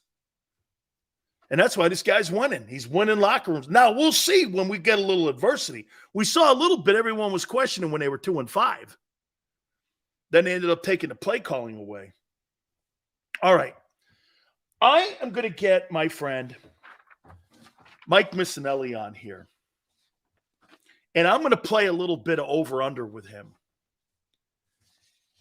And I want to see where he thinks as the Eagles show up to training camp today. First practice is tomorrow. As they go for their quest to repeat as NFC champions, we bring in Mike Missanelli. Big Mike, how you doing, man? Big Sills, how are you? How many years is this now you covering the Eagles? Well, I started as a reporter with the Philadelphia Inquirer. So, I mean, I didn't cover them on an everyday basis, but I was a features writer at the time. So it's been a long time. It's been since the 80s. So that's a long time. So since Jerome? Oh, yeah. Oh, definitely since Jerome. I think I had crossed over to Sports Talk Radio by the time Jerome got there. But, I've been through many eras of Eagle football, like that Reggie White, Jerome era, and then the McNabb era, the Randall era, obviously back then. This is as good a feeling as you can have as a Philadelphia Eagle fan right now as you walk into this camp. Let me throw this at you. Mike, we had a conversation last week about the owner. We were looking at position rooms, front offices, and I know that you sometimes go back and forth. You said this before on the program about Jeffrey Lurie, the owner of the Eagles. This is his 30th year going into this 2023 season as owner of the Eagles. You think he's over or underachieved as an Eagle owner going into his 30th year? Wow, that's a great question. I think most people who aren't as cynical as me think he has overachieved. I think everybody here thinks he's a really good owner. And I guess there's no reason not to think he's not a good owner. I think he tries his best to win. I think there were a couple of misguided years where he trusted the wrong people. And the Chip Kelly era was just a horrendous era in judgment because he just gave up the store. Chip Kelly showed up at his house and demanded X, and he got X. And I was like befuddled by that whole thing. But pretty much he's been pretty wise about this whole thing. And, trusting Howie Roseman at the time I thought was foolish, but he's been proven right on that, I guess. Do you think Howie Roseman is a better general manager than what Joe Banner was? Yeah, I think he is, because Joe Banner drew too hard of a line. His money management was sound, and he had the formula of getting guys in and signing them to contracts before he had to really pay them a lot, and he foresaw that. But he was just disliked, and I don't know if players trusted him to that extent. I think players trust Howie. I think that they think that he has the best interest of the franchise at heart, where maybe Joe Banner had the best interest of fiscal responsibility at heart. Absolutely. The most intriguing player going into training camp for you and getting ready for September and the start of the season will be who? It's Nakobe Dean for me. And I know they don't prioritize linebackers, but this is a special case. This guy was a very productive college player, but if you try to rate him on an NFL basis, there aren't, what small linebackers really rise to a level where they can almost play at a Pro Bowl level. I don't know if I see that in this game anymore. Hopefully he doesn't have to do that. Like I said, they don't prioritize linebackers. They have other guys that they count on to make plays on their defense. But he's the most intriguing. I don't know if he can play or not. I mean, we really haven't had an indication from what we've seen last year whether he can play on an NFL level. And he's being counted on pretty heavily as a starting guy. And they had two pretty competent linebackers last year. And TJ Edwards exceeded everybody's expectations. So there is a standard to uphold. And right now, Nakobe Dean and Nicholas Morrow, I think, if you look at it, are the two biggest question marks that Eagle fans have. I would say this to you, Mike, maybe the most underappreciated guy a year ago. And if everyone thinks that Nakobe Dean, and I do not think that he's going to walk in there and have 159 tackles and 100 solo tackles, and he's going to replace that. And if you even look back behind him, Marcus Epps may have been another guy that you looked at and went, that guy had 91 tackles. So you're going to try to replace those guys with unknowns. And you're telling me a guy who couldn't see the light of day last year and was a non-factor even on special teams is going to walk in there and have 160 tackles? Mike, I don't see that. I mean, I think he's intriguing. It's a big leap. And you worry about whether, I think teams are going to really try to go right at him and test his size. And to get around that, you got to be overly quick. I'm not so sure he is that. He's a sound football player, no question about it. But yeah, to me, I'm going to focus. I'm going to have my eyes on that and the safety position. I mean, but here's the thing, Sills. You look at this team and you go, okay, they're good. We know they're good, and so we're picking at little spots where they could be a little bit weak, and that's a different perspective on Eagle teams when the rest of the team is really good. They're going to contend. They're the best team in the division. They're probably the best team in the conference. And then we're nitpicking at these little things. But again, it's not unimportant because they have the new defensive coordinator, new offensive coordinator. So, all those things will come into play. How about this, Mike? If Jordan Davis doesn't start this year and he's the rotation tackle and it's Jalen Carter who gets the start next to Fletcher Cox, how do you look at Jordan Davis? To me, Mike, the perfect world is Jordan Davis starts, Jalen Carter starts, and the swing tackle is actually Fletcher. Yeah. Because Fletcher, less reps, higher production. We saw that once they got those other two guys a year ago, his game picked up as the season went on once he didn't have to play so much. I mean, how do you look at Jordan Davis right now? If that guy doesn't start this year and he's the rotation guy and he was the 13th pick in the draft. The thing about it, though, Sills, is that their rotation is really strong, and they don't have to overplay anybody here. They've got four solid rotation guys. So, whether Cox starts, whether Jalen Carter starts with Davis, I think they're going to get similar reps. Milton Williams is also thrown in there. So I like it. They have four guys that they can rotate. I don't think they'll overuse any of them. And I think that your point's well taken about Fletcher. I know, and they know it too. So, I think they can piecemeal the whole thing. Mike, how do you think they're going to use Nolan Smith this year? Do you think Very they're interesting going? question. He's going to have to show a little something because, Sweat. I don't. Sometimes I like him, and then sometimes I don't. So I think they're going to have to get some production from Nolan Smith, or I don't know, maybe out of the blue, Barnett plays well, and they wound up keeping him, and they can bring Nolan Smith along a little slower. But I think it's a good point. I think on that side, with Sweat being inconsistent, I think Nolan Smith's going to have to show him something. I'm going to go a couple of these over-unders. You tell me what you think here. I'm going to start with Hurts. I got Hurts down for 3,800 yards, 25 touchdowns, 66 completion percentage. These are goals I'd like to see him hit. Interception 6, 165 carries, 750 yards, and 8 TDs. What a lot of Eagle fans look at me and go, he's out of 4,000. That's a weapon. That's a weapon when you look at that. Over under on those numbers, because I say this. Mike, give me him one at a time. Then, Mike, get this. I think if he does what he did a year ago, they're back in the title game. 3,800 passing yards. Under. Wow. 25 touchdown passes. Under. 66 completion percentage. That's just about right. So I'll give him the over on that. Push. Yeah. Interception 6. Over. Wow. You think he's going to take a step backwards? Yeah, I do, because there's going to be more emphasis on him this year. I think it's going to be harder for him. I think he's going to have the same dynamic effect, but I think that they can like dilute it a little bit with him. And I think their running back contingent, catching balls out of the back, but DeAndre Swift was such a major get for them.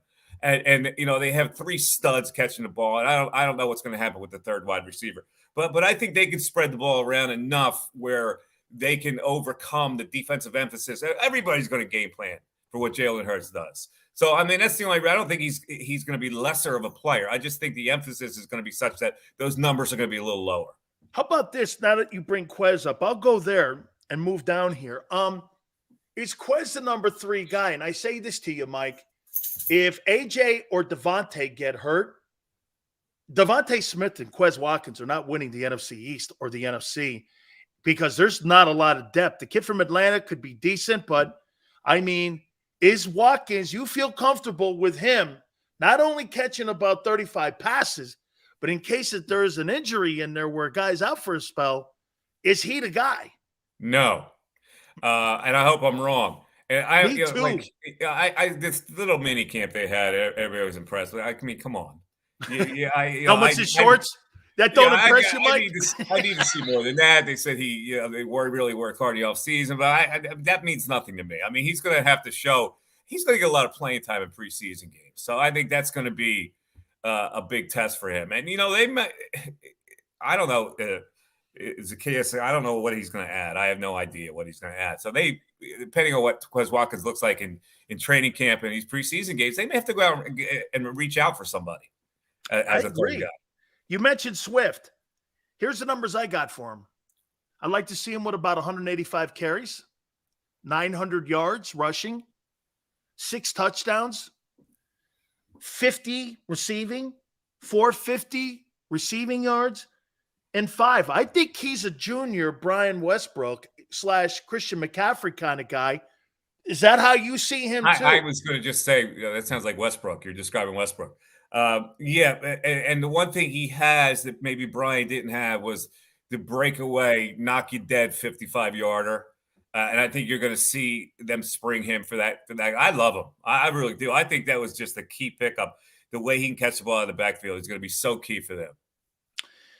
A.J. Brown and Devontae, you think these guys both are around 1,200 yards again? Yep. Oh, he's going to stop those two. Really? I mean, if I'm the Eagles, I run 10 of those slants to A.J. Brown a game. I don't even know why they go in. Run the same pattern over and over. You can't stop it. I don't think they run enough of that slant with him. Absolutely. Dallas Goedert, 75 catches, 900 yards. You think he's in that conversation? Yes, he is. Absolutely going to take a step up to that this year. I just think – now, here, a couple more here, Mike. Darius Slay. Does he have a good season, or is he the guy that I think he is I think he's running out of gas. He worries me, and I agree with you. And it's funny. I tweeted out something. We got into like a Twitter beef. And unintentionally Twitter beef. He did not have a great second half of the year, and he took exception to that. Like I don't know what he just played down a Plus level. a horrible Super Bowl. Yeah, he played down almost the whole second half of the year. So he's a guy who I think thinks a lot of himself. And I don't know, when you reach a certain age that you should be thinking a lot of yourself. You should be thinking more of sustaining and getting back to that level rather than thinking that the whole world's cheating you out of your due respect. Jalen Carter expectations for you. I said that I think he could go anywhere between 50 tackles to 7 to 8 sacks, and that's kind of what Fletcher did his first year when he came out of Ole Miss, is that he put those kind of numbers up. Do you think, Mike, again, it's hard to project a college guy until you see him actually in an NFL game, but I as I've told you before, I see a lot of Jerome intangibles, hands, quickness, big ass, all that stuff. I just have really a great expectation, and I think that gamble was worth it. I like that view. I think the key for him is success early. So he gets some confidence he can play at this level. I didn't see it from Davis. I don't know if he thought he belonged, but I think Jalen Carter has to have early success, and I think that'll springboard him to the numbers that you just mentioned. One last question on the Eagles, and then I got a Sixer question for you. Okay. Let me throw this at you here with the coordinators. Does it concern you that the last time we saw both coordinators and a head coach, now obviously Nick's not been replaced, but was 1990, and that was the New York Giants when they lost their coordinators. Coughlin went to BC, Belichick went to the Browns, and then Bill resigned in 90, then Ray Handley took over, and it was a train wreck the next year for the Giants under Handley. You got 2 new coordinators in the building.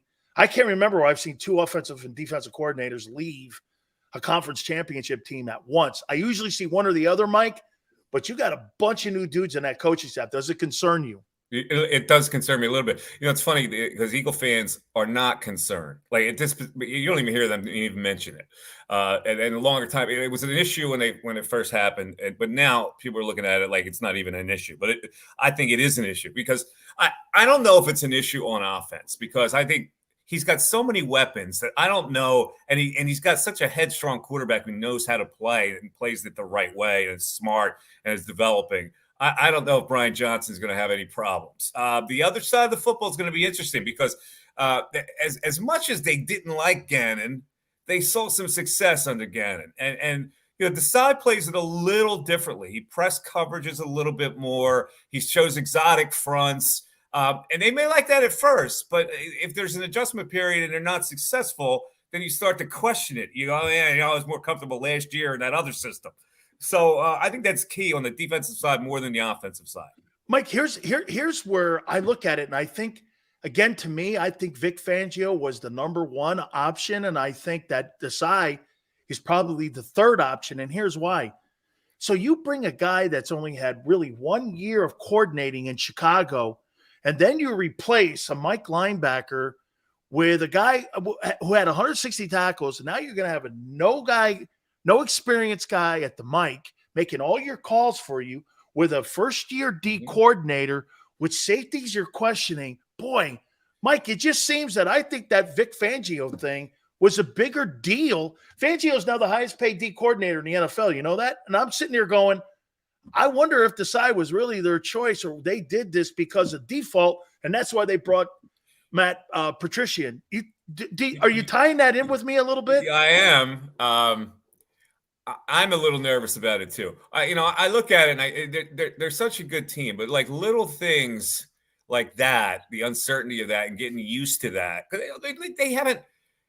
The mini camp was nothing. Like they're going into training camp and it's like, okay, that's now we start.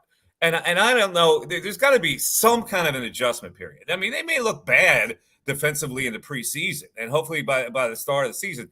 But again, like the talent on this team is too good to be worried about those kind of things holding them down. Like, if I put that in the equation, are they still the best team in the NFC? I would have to say yes, they are. Yeah. On paper, they are. They're certainly Yeah. the best team in their division. And like, the 49, I know the 49ers are gunning, but they're having, that quarterback situation is very odd for them. So I'm not worried about their success. I'm worried the number is kind of funny at 11.5. I looked at the schedule. I got 11 wins easy. And there's going to be that one game in that killer 6 that they have with Dallas, and then the bye, Buffalo, and then Niners. and you got the Chiefs. At the Chiefs, Bills and 49ers are home though. At the Cowboys and the Seahawks. So they got 3 of those games are at home. 4 of the games that are home, starting with the Cowboys. They won one of those games that you look at that killer 6 and say, all right, they're going to win this one, even though probably they might not be favored in this game. That gets them to 12. And I don't think anybody else in the NFC gets 12. Mike, I'm you know what? You and Angelo, to me, are people that I just admire so much. And I can't believe the people in Philadelphia and the media. What the hell are they doing covering the Sixers, man? I mean, they lie to you every day. They lie to you every year. They tell you about this bogus plan they have. They've got a fat guy now in James Harden that is holding a team hostage. He ate his way out of Houston. He moaned his way out of Brooklyn. And now he's telling people he hates it in Philly. I mean, you had Ben Simmons and this guy. What plan are you guys recycling every year? Mike, I don't get why people give that thing the time of day, because at the end of the day, in a city like that, I can't believe it's a train wreck, Mike. I think most Sixer fans are down on the situation as we speak. I think Morey kind of said that a couple weeks ago. What's he done, Mike, as GM in the league that makes you go, wow, I'll tell you what, he turned the Rockets around. They had to take a shot and try to maximize his team around Embiid. They took a shot with Harden. Now, he bails on him, and I don't know where that's going to go. It may have to come full circle, and he may have to play on this team. Now, at that point, do you say, will he play on the team? I always look at a professional guy. It's easy to tank it in Houston and wear a fat suit because you're going nowhere. But when you get and you go, okay, this wasn't my first choice, but here I am back. I got to play for a contract. I'm still playing with a semi-good team. Do I play? And if he plays, is that Harden going to be good enough? I don't think it is, but it's going to be better than hopeless. And at that point, they're going to clear some out. This may be a gap year, Sills, and the fans may have to get used to this being a gap year. But the Embiid thing is going to go on. It has to go on. They have to try to maximize their era around Embiid right now. And if it doesn't work, we all go, well, that sucked. That process was horrible. But there's no other choice for him at this point. Yeah, but Mike, I would say this to you. There's not a giant market like people are assuming for Embiid. This league's not a 5 guy anymore. There's no pivot guy. You don't build teams around. You build it now on the perimeter. And he has shown he's not a 2-minute guy. With 2 minutes left in the game, I'm not throwing the pill down to him to win me a championship. I saw a guy in Miami, Mike, who took a G League team 2 years out of the last 4 years to the NBA Finals. They're G League guys on that team. Hero wasn't even active, I don't know. and I he think put it's him in the aberration. finals. I think that's just a specialty of Eric Spoelstra and the way they teach And it Riley. down the way and the culture and the whole bit. There will be a market for Embiid. There's no question. But he's going to be here forever. The Sixers aren't going to bail on Joel Embiid. They're going to keep trying and trying and trying and trying. Now, I thought the move was that Damian Lillard would be the guy that replaces Harden. And it still might be up his sleeve. You never know how this is going to work out.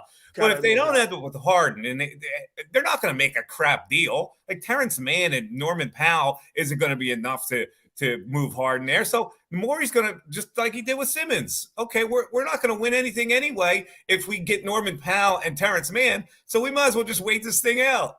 So you think Big Sills is crazy when I say hire Bob Myers, move Embiid, and let's build a team like they got in Golden It might happen State. after this year. It's not going to happen now. You don't see that? No. Okay, finally, your Phillies. Are you buying or are you selling? Oh, I'm buying. I mean, my God, they're a playoff team. Philly fans crack me up because they get so crazy. Like they're going to make the playoffs. Like they're not going to win a division. Atlanta's a better team. But once you get into that playoff series, as it was proved last year, anything can happen. There's panic going on with the Phillies. They lost a game yesterday, and I get it why they lost. I think the Defense. manager overmanaged, had a bad lineup in there. I think this rest is ridiculous. When you have a day off coming, you bench 3 of your starters.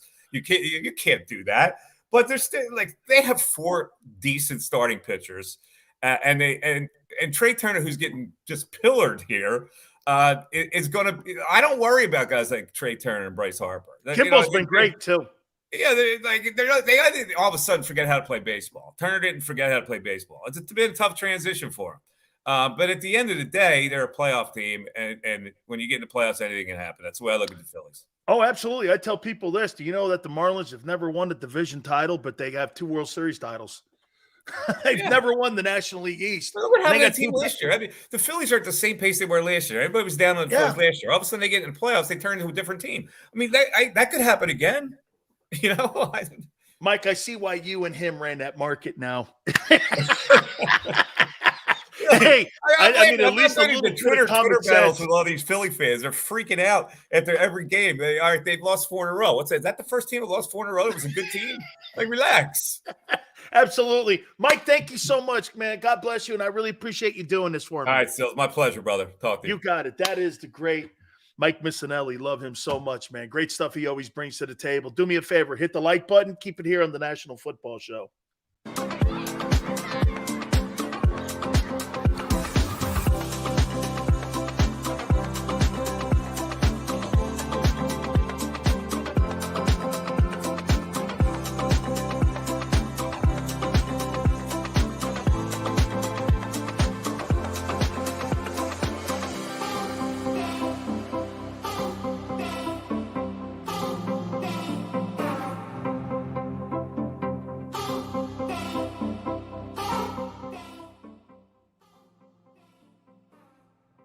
Heading down the shore, have a ball once more. Here, imaginations run wild and time stands still. Because here, you can find the best of the Jersey Shore, all on one 5-mile island. So leave the old you behind and get lost in the woods. Wild, wild, wild wood days.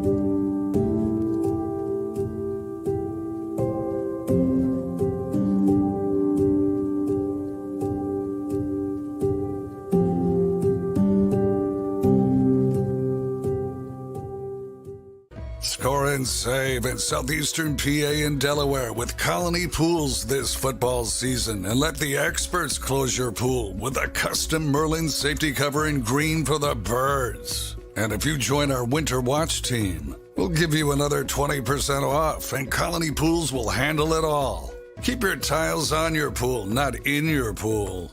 Fly with Colony right now, Birds fans. Visit flywithcolony.com. Hi everybody, my name's Jason Lombardi. I'm an inspector at DryTech. At DryTech we offer 3 major services, the first one being basement waterproofing. The second service we offer is foundation and structural repairs. And then the third service that we offer is mold remediation. If you feel you are having a waterproofing issue, give DryTech a call or check us out online.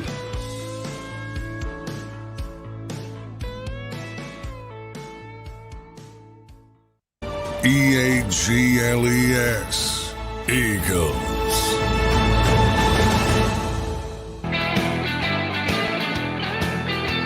Big Sills! Oh, I got my all-rookie team. We'll do that at the top of the hour. How about Mike thinks that Jalen's going to take a step back? Damn, you even have the great Mike Missinelli saying, hey, Tone, James, I know you like posting great stuff about your boy. Mike Missinelli thinks that Jalen's going to take a step back. Man. Oh, boy. How come you look at me and you guys get mad at Big Sills? I'm here to be a helper. With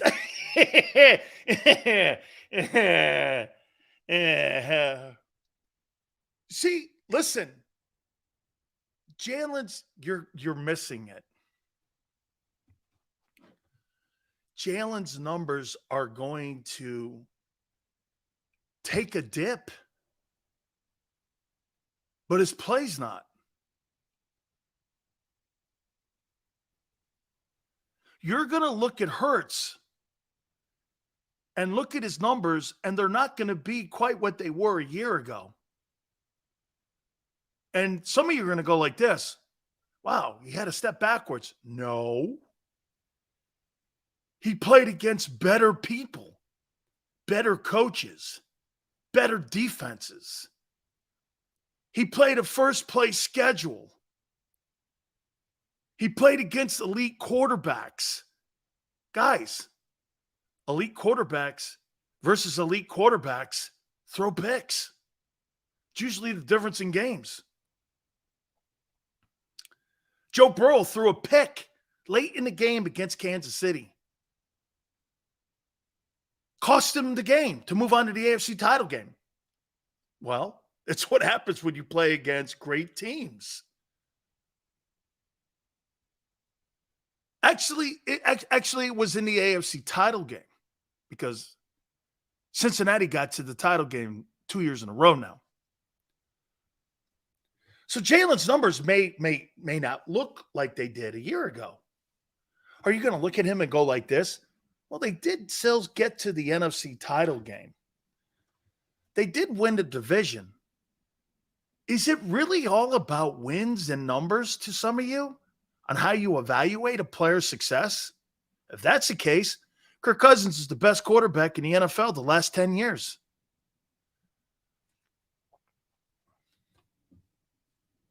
Last 10 years, he's the best quarterback. What's he got, 9 4,000-yard passing years? Not one of you would look at that and go, "What? Well, he's won double-digit games numerous times. Even in Washington, he did it."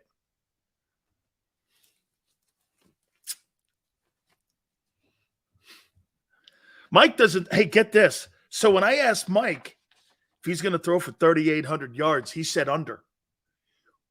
Damn! I said if he throws for 25 touchdowns, he goes under. Okay.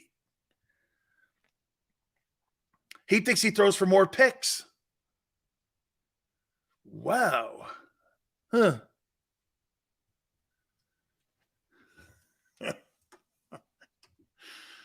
Sills, the playoffs are where legacies are made. I tell you that all the time, Neil, and you're dead on. Nobody gives a shit about regular season statistics. They only care about when you're in the light. What do you do when it's shining on you? That's what Tone told. Hey, by the way, that's what Tone told me about your owner having won Super Bowl. Hey, dude, it's great that you're there. Congratulations for not robbing a bank. You're expected to be there. We have a fan base that expects that. Okay, he's right. So, like, when that is, by the way, that is for everyone. That is for everyone. See, and the reason why people look at Josh Allen in a higher light than they do Jalen, rightfully so, he's more talented. He could do more with less. And he does. In a better conference. But he also has to play and win. Okay? He also does. Because at the end of the day, you'll start calling him Jim Kelly. the second. Absolutely. He's not immune to that. Hey, just because did Dan Marino over or underachieve? When he left the NFL, he had more passing touchdowns and more passing yards than anyone in NFL history. He had more attempts and more completions than anyone in NFL history. He had all these statistics. Did Dan Marino succeed or fail? Did he under or overachieve as a player? What do you think? He's a Hall of Famer. Did Dan Marino underachieve? Now, I'll ask you this question.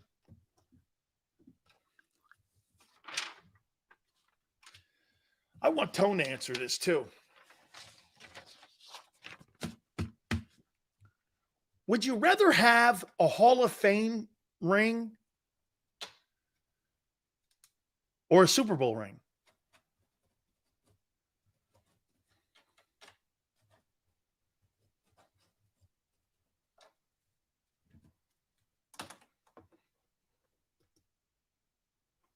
Tone says Super Bowl. So he'd rather be Trent Dilfer than Dan Marino.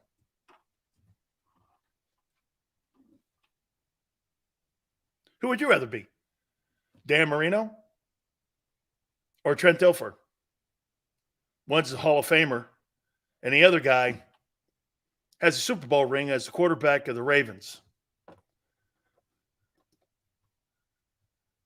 I'd rather be Nick Foles than Dan Marino. Wow. Really? Not me. Dan Marino is one of the 300 greatest players in the history of the sport. Nick Foles is the greatest substitute teacher in the history of the sport.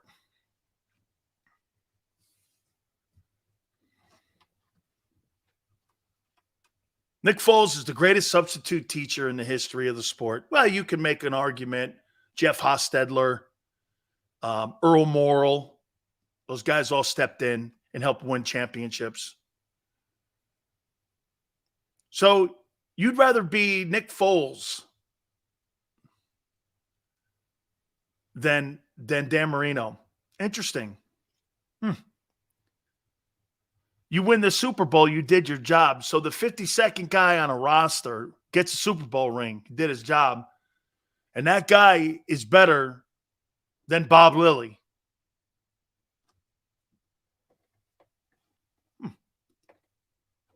I'm okay with that. There's tables I could sit at that he can't. And there's tables he can sit at that I can't. It's life. So you're saying not everybody gets the brass ring? Or no, basically what Tone says, sometimes you get the shell and sometimes you get the egg. Is that what you're saying? Sometimes you get the shells, sometimes you get the egg. Yeah. Right?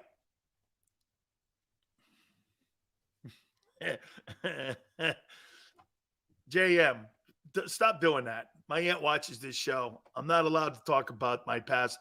I've only had one love in my life, my wife. Can't have it all, baby. JM, no comment. I've been married and I've never had sex with anybody other than my wife. I'm trying to have dinner tonight. Oh, by the way, before I take a time out here, I'm in the process of buying a car for my kid. I have to think that it's easier climbing Mount Everest than it is to go through this process. I mean, I've never had more people ask me more stupid questions in my life than trying to get this, a Mini Cooper. A Mini Cooper. I'm not asking for a Bentley. It's a Mini Cooper for my daughter for her senior year. It's her birthday this week too, by the way. It's a Mini Cooper. And they're asking me, like, where did you live 48 years ago? I don't know. Okay? Holy cow. Hall of Fame is about stats. So you don't want to be one of the 300 greatest players of all time. Right? Hey, that's P Toilet. I got a like a 2004 Hummer that's got 180,000 miles on it. Big Sills loves his canary yellow Hummer. You could see it from Sputnik. You could see this thing from outer space, dude. Umberto, appreciate it, man. Hey, I appreciate everybody coming aboard. Power Hour is coming up. By the way, I wrote down going into camp, 26 teams are reporting. We're going to reset everything. My top 10 coaches in the NFL. Also, my all-rookie team preseason. Power Hour coming up. Keep it here on the National Football Show.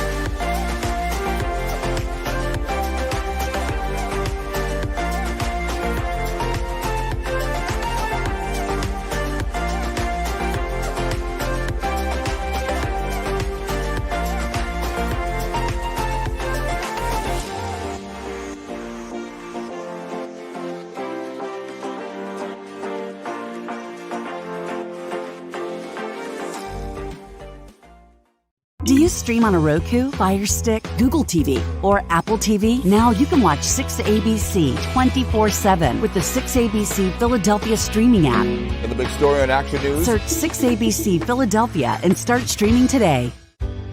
Go passionately. Go fearlessly. Go confidently. Go Birds! Go confidently towards your goals with First Trust, Philly's hometown bank for nearly 90 years, and the official bank of the Philadelphia Eagles. We're focused on getting you over the goal line. So go with conviction, go with trust, Go Birds! and go forward with us by your side. First Trust Bank, the official bank of Philadelphia dreams. Oh, and go Birds.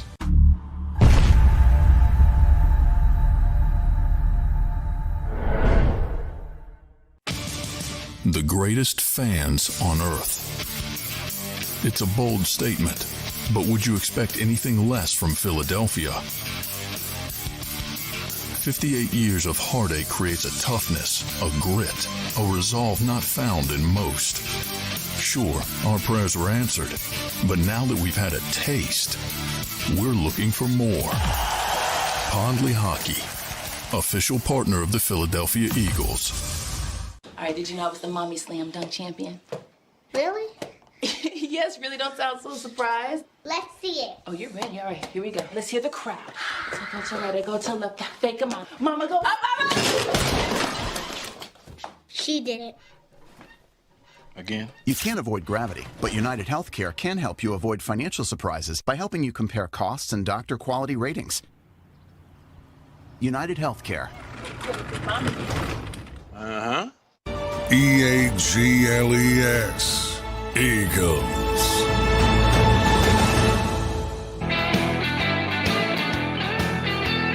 Excellent! Power Hour. Another thing, I'd rather be good with 3 Super Bowl rings than great with 1. Than none.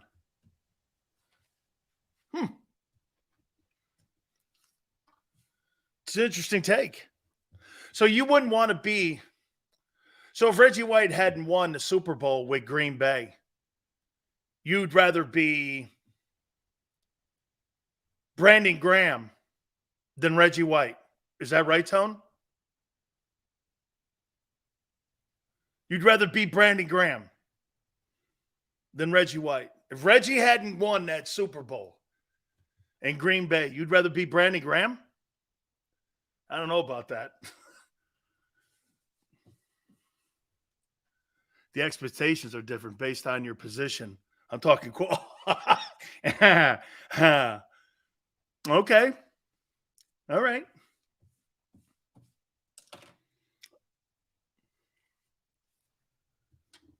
It's true. You could be considered one of the greatest defensive players in the history of the sport, not having won a ring and no one holds that really against you. But when you're a quarterback or coach and you don't have that Super Bowl ring, those two people in the NFL, it matters, doesn't it? Quarterbacks and coaches, because they're synonymous with one another. It's true. I don't look at some of the greatest, like Dick Butkus. We look at Dick Butkus as the greatest or one of the top 3 middle linebackers in the history of the sport, and no one takes that away from him. And actually, if you think about it, people revere Butkus more than they did Nitschke. And Nitschke won 5 titles in 9 years with Lombardi. But no one makes the conversation and goes like this, well, Nitschke's better. He's not. And for the record, Nitschke was a hell of a Hall of Famer himself. But Butkus, I don't think Butkus ever played in the postseason in his entire professional career. Can you imagine that? You drafted Gale Sayers and Dick Butkus in the same draft, and you never made the postseason. Ever. So you had, in 1965, I think it was, they were both drafted in the same draft, Dick Butkus and Gale Sayers, and they never played in the postseason. 2 players that you could make an argument. Man, I'll tell you what, Gale Sayers was Barry Sanders before Barry Sanders. And Butkus was Ray Lewis before Ray Lewis.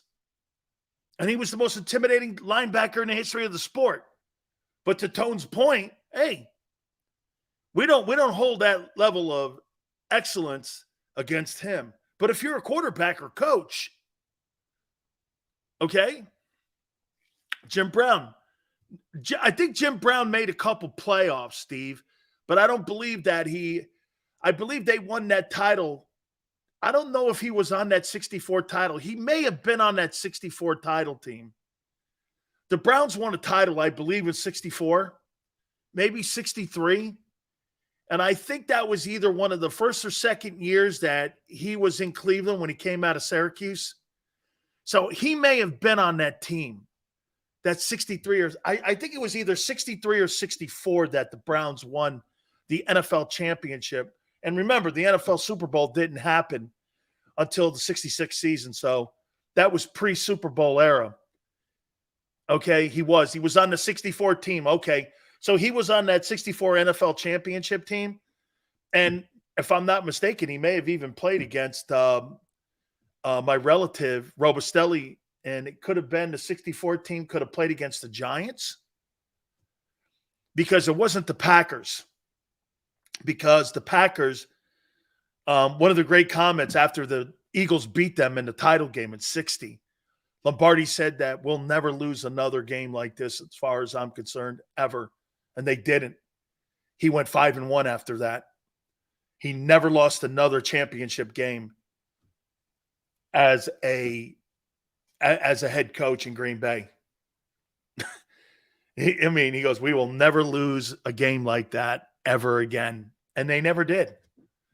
5 titles in 9 years and the first 2 Super Bowls and back-to-back and 3 champions. He's the last team to do 3 championships in a row. So, God, I'm glad. 26 teams report to training camp today. 26 teams. So many expectations. Let me throw a couple more NFL questions at you here. I got 2. We'll reset the Eagle camp going into training camp here.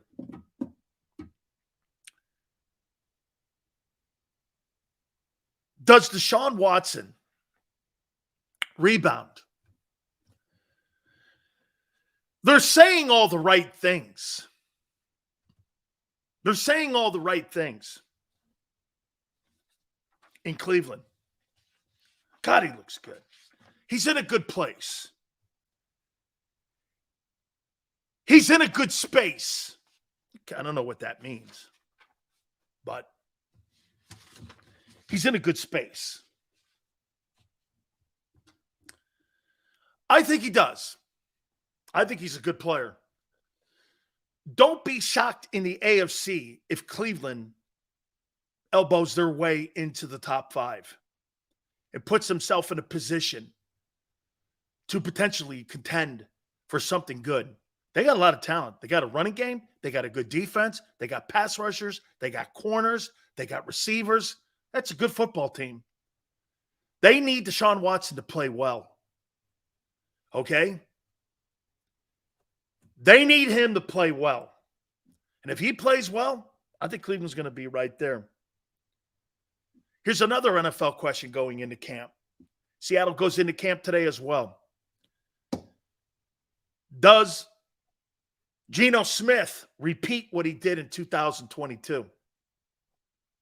I don't see it. I don't believe it. He's never done it in his career. Why would I believe he's going to do it again? It's the greatest season he's ever had in his 12 years. Now, is it better coaching? I do believe that. Is it a better environment? I do believe that. Is it a better organization? I do believe that. All those things, I think, have led to Geno Smith having a better peace of mind. I think peace of mind is a big deal. Okay? I do. I don't think he's going to – I know a lot of – I know Tone is in that room with me too. I don't think he's going to duplicate what he did a year ago, leading the NFL in completion percentage and throwing for all those touchdowns and yards. But I don't think he's going to fall off that much. I think Seattle, I'm going to get to the teams that I think keep an eye on, especially in the NFC.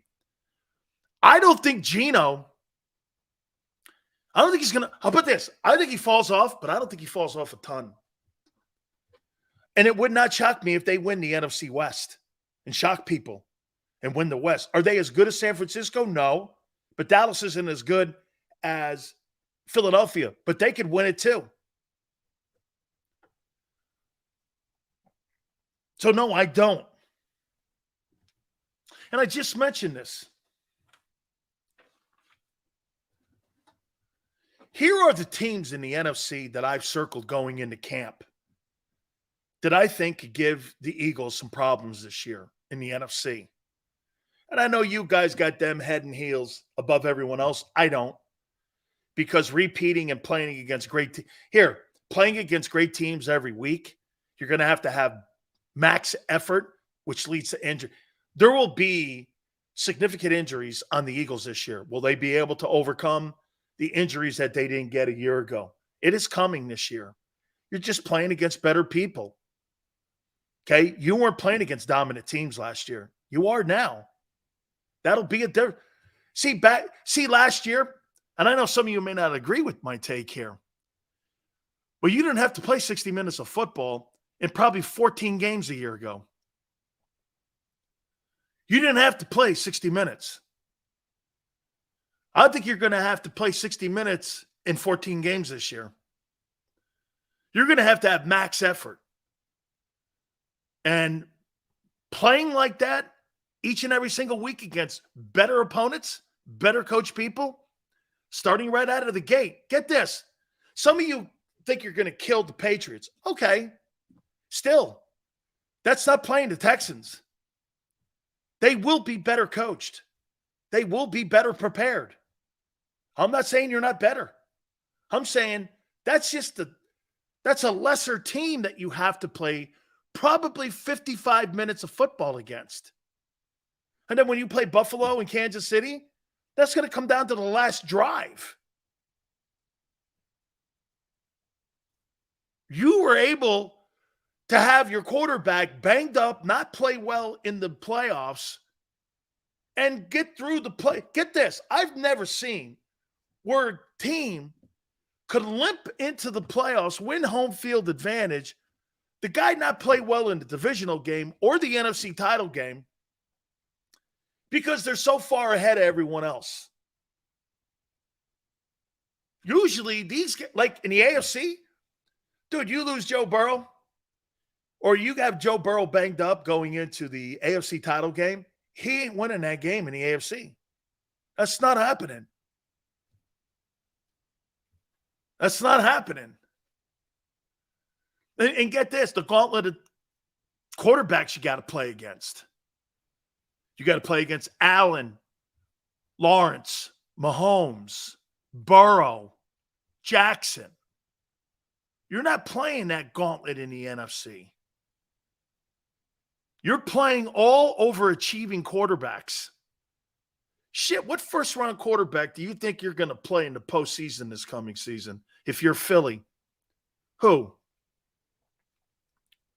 Well, if you're thinking you're going to get home field, you're going to play against Purdy and maybe Dak. You ain't playing against first-round quarterbacks. You're playing against overachievers. The guy in Philly's not a first-rounder.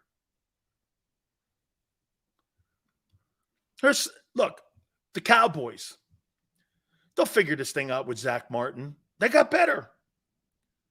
I think getting Stephon Gilmore and Diggs, I think Stephon Gilmore and Diggs, I think they're compatible with Slay and Bradbury because I'm with Mike Missanelli. I think Slay's on the back nine. I don't think he's that hot. He has a high opinion of himself. I don't think he finished the year good. I think it was a mistake to bring him back. But hey, we'll see if I'm wrong on that one. That's a prediction. Slay will have a year like Ramsey did a year ago. I think that's a good way to look at this hour here. Let me take a look at that because I got expectations over here that we wrote down in the first hour here. Okay? It's so interesting. The NFC is filled with second and third and fourth round overachievers at quarterback. The AFC has all the first round talent. It's crazy, too, to think that. But it's a cycle. It goes like that in cycles sometimes. You know, back in the 80s, all the great teams were in the NFC. They weren't – can you imagine if that Eagle team had to play against the Broncos every year in the AFC? They'd have been in the Super Bowl every year. A Bronco team, every time they got into the Super Bowl against either Washington, New York, whomever, right? The 49ers, they got killed. Dosa, Slay's not a top corner. Dude, you think that guy had a great Super Bowl? Do you think that guy really had a great second half of the season?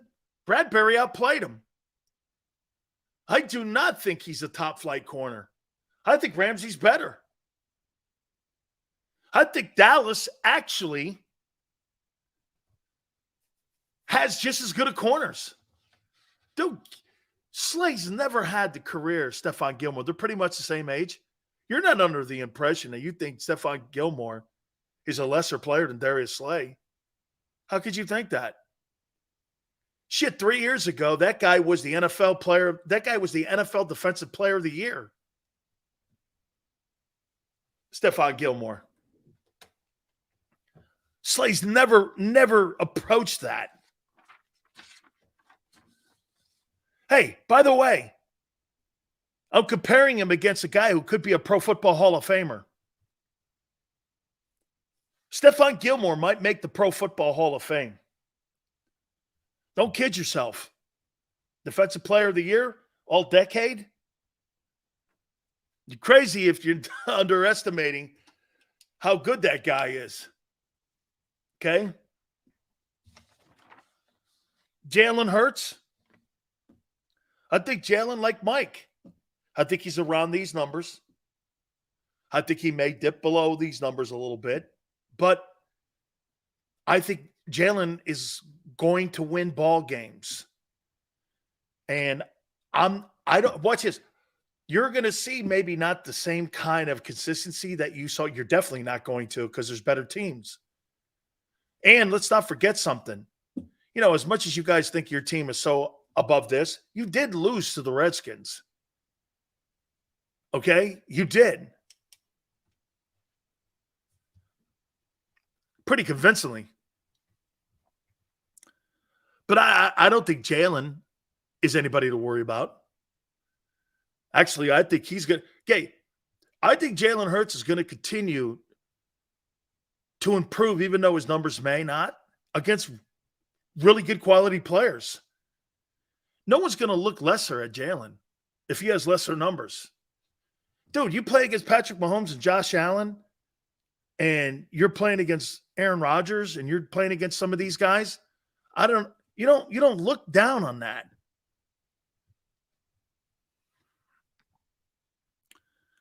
AJ, do I think he has lesser year? No. Better not. Devontae? No, I could think he continue. How about this? This Jameson Williams guy that's in Detroit. So did you hear? I know that he's suspended because of gambling, but he's hurt already again. You know, he can go to training camp, and he kind of got pulled out of practice. I'll tell you something about him.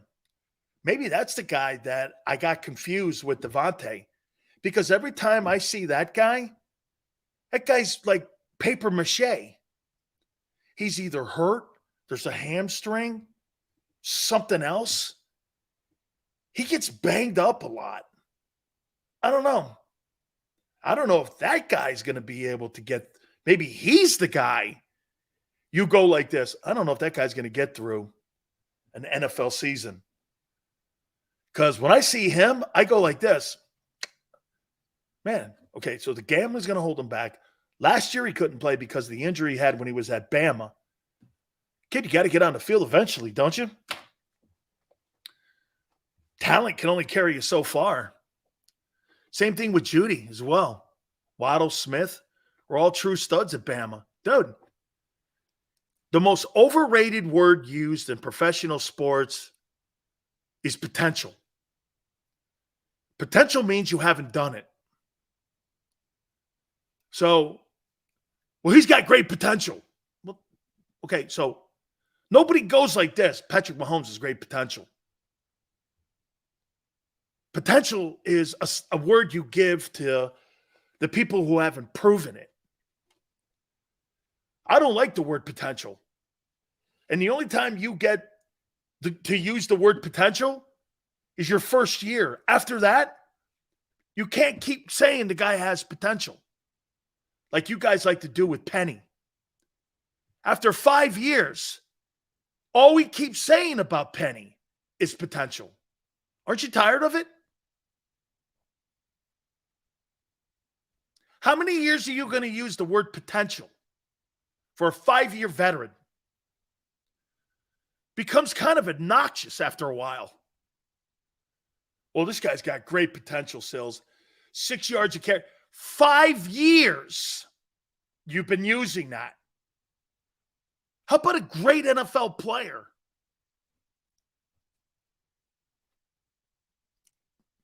Anytime I hear the word potential on a veteran, that means he's had an underachieving career.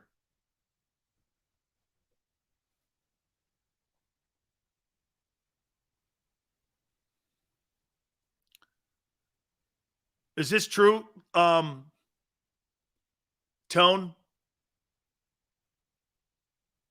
Wealthy saying that John Lynch said that he does not expect Nick Bosa to be with the team as training camp opens due to the ongoing contract negotiations. Bosa will not be at practice. And I'll tell you something about Bosa. The father, John Bosa, did the same thing to Joey Bosa when Joey was negotiating with the Chargers. They held him out of the first 4 games. Okay, so Nick Bosa. Okay. Michael goes like this. Big Sills, your show has potential. I know, man. Hey, Michael, after 35 years of broadcasting, maybe one day I'll get there. Somebody told me that years ago, Michael. Hey, Sills, you know, your show sucks so bad. I go, I know. For the last 25 years, this thing has sucked. I know, man. My show after 35 years has potential. Hey, so look at, boy, if you're Philadelphia, oh my God, no holdouts, no problems, no nothing. Holy shit, is this lining up for Philly to get back to the NFC title game? Holy shit. Dallas has this. Good, and I wrote these teams down. So look at this. I mean, this is just today going to camp. So I said, I got the 49ers here. So now you got a quarterback. Here's what you got. And Niner. Here's what you got. you don't know who the quarterback is. Nick Bosa now is not in camp. I believe that's a fine of $50,000 too, like Chris Jones. So you got the Niners with noise. Seahawks, any noise in Seattle?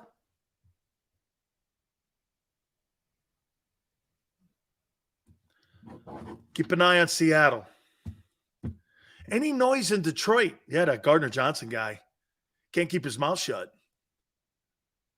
That guy can't keep his mouth shut.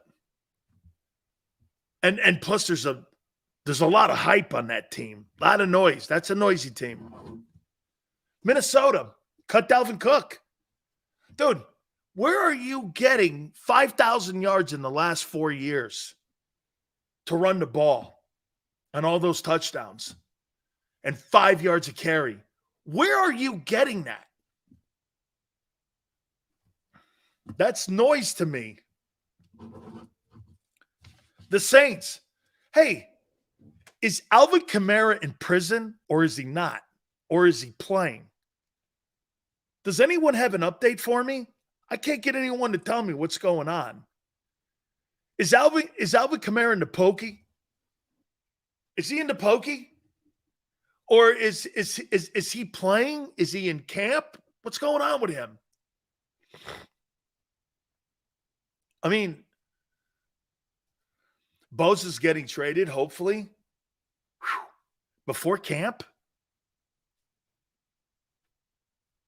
What if they trade him to the Cowboys? Trade him to the Cowboys.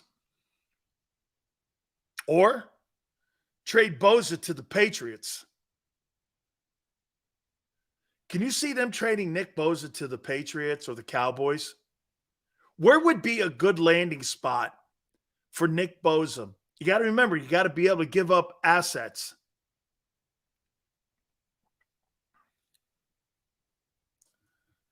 Let's see. Where would you trade Nick Bosa? 49ers, I'm not trading him to Dallas. I'm not trading him to anybody in the NFC. So that's out. Philly, we're not.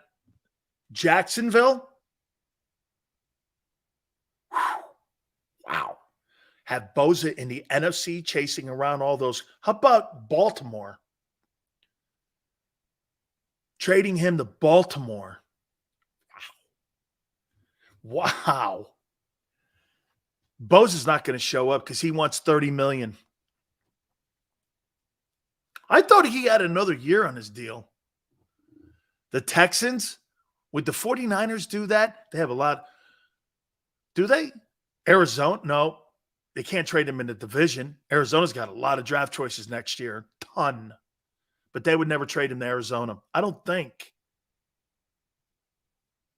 Would you trade Nick Bosa to Arizona for Kyler Murray? Would you put Bosa and Trey Lance in a package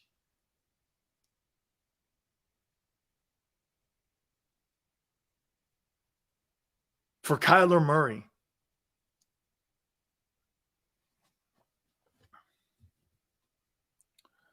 JM, Cardinals have a ton of compensation picks. Murray can't play right now. I get it. He's entering the final year of his rookie deal. Wow. How do you let that go on knowing that he's due 17.8? Oh, he wants, and he, get this, he wants a $13 million raise. You try not to trade him in the NFC. Where would you put Bosa? Oh my God, I got it. Would you trade Bosa to Kansas City in exchange for Chris Jones?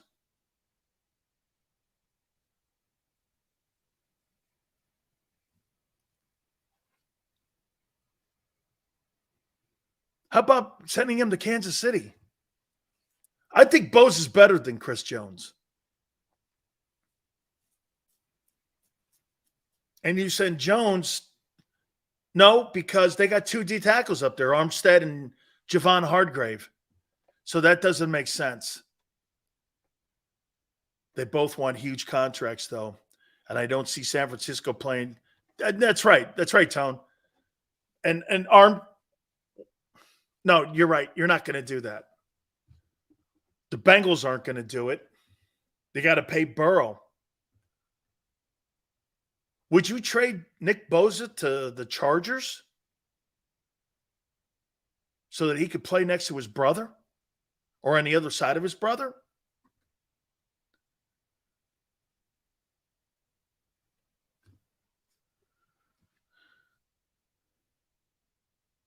Would you trade him to what? No, you wouldn't trade him to Washington because he's in the NFC. I see here's the teams. Would you send Bosa to the Jets? And you got Quentin Williams, Sauce Gardner, and that other kid at corner, and Nick Bosa on your defense? Shit, the Jets would be Pittsburgh on the other side of TJ. The Jets gave up a king's ransom for Rodgers. Sure did. How about Carolina? Trading him back to get the picks that the 49ers sent to Carolina for McCaffrey. You get your picks back. And you have him and Burns on both sides, and you're in a lesser division, the NFC South. To me, Carolina makes sense because Carolina got the king's ransom for Christian McCaffrey. They did lose picks trading up for Bryce Young. That's correct, because the Bears had the number 1 pick. That's right. Trade him to Chicago? Chicago's got a shitload of money. They got a shitload of money, man, and a ton of cap space. That would make Chicago interesting. That would make Chicago pretty interesting if you put Bosa up there. Okay? In Chicago. That makes them a little interesting. Bosa in Chicago on that side of the ball, they got a ton of money. The Titans, wow, him and the kid Simmons, wow. That'd be crazy. Would he make sense in Philly? Why would the 49ers? Now, who could you send? Jordan Davis? You send Jordan Davis? Wait a minute, Tone. You send Jordan Davis.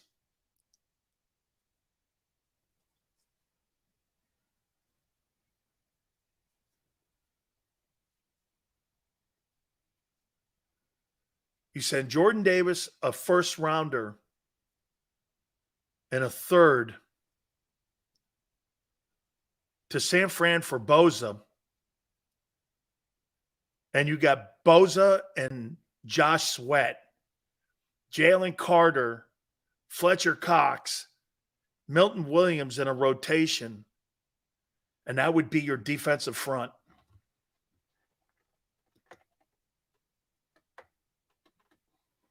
You got Reddick and Bosa on both sides.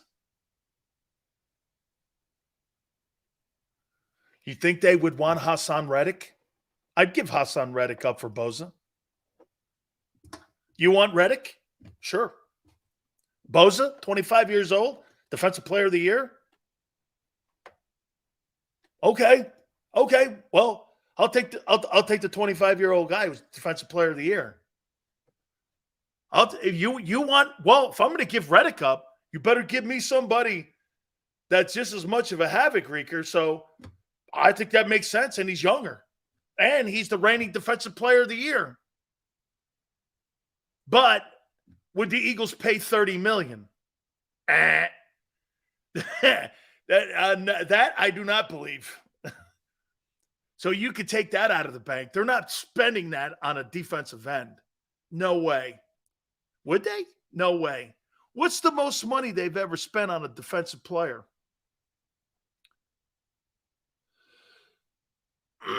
What's the most money they've ever? Those corners have to be the corners in Reddick, right? They refused to pay. They wouldn't pay $20 million for Hargrave. Well, I get that. There's no way the Eagles would spend $30 million on a 4-year contract for a guy like Nick Bosa, even though he is would be a great addition and somebody that you could have in your defense for the next decade. They're not doing that. I could see the Cowboys doing that. Hey, I don't think they'd trade Parsons, but they might trade the other guy. But San Francisco's not going to deal with Dallas. Now, they did send Charles Haley there. They did send Charles Haley to Dallas. You know, Dion did go to Dallas. Now, he was a free agent. Okay? Trade Jalen Hurts. Nah. Quarterback position's too valuable. There's not a defensive player in the draft. There's not a defensive player in the league that I'm trading for a quarterback. That's a guy who's one of the frontline guys. Not a guy. Like here, I mean, you'd have a tough time for me getting rid of Justin Fields for a defensive player. He'd have to be Nick Bosa. And then it's not going to trade a guy. Well, here's my defensive end. I drafted him in the 3rd round. He's a really good player. We'd like to have your quarterback. That's not going to happen. Jerry's desperate. Man, Dan Quinn. But the 49ers are not going to deal with the Cowboys, especially when the 49ers believe they're this close. Why would you push Dallas closer to Philly with that move? If you're San Francisco, you're trying to get closer. Personally, do they sign him? See, what kills me and what John Lynch and the Yorks know, they have to know that you're not paying a quarterback. You can pay this guy. You should pay him the 30. If that's me, I pay Nick Bosa $30 million. My quarterbacks are making no money. I have a guy who went to the NFC title game last year that made $937,000. Why would I pay? I can afford it right now. I'll tell you what, that defense, man, has a lot of money on it. $20 million in a D-tackle position, another 20 at Fred Warner. Now you're going to pay 30 at end? Wow, that's a lot of money, man, on that side of the ball. The biggest contract the Eagles ever gave to a defensive end was Trent Cole, 4 years, $48.5, but he only saw $21 million of it. Brandon Graham technically earned the most money on a contract, earning 4 years, $26.78 million. And that's back when the salaries obviously were a lot lower than where they are. But if you look at the percentage, and especially those contracts, Tone, in the time when they signed them, they were well above market value.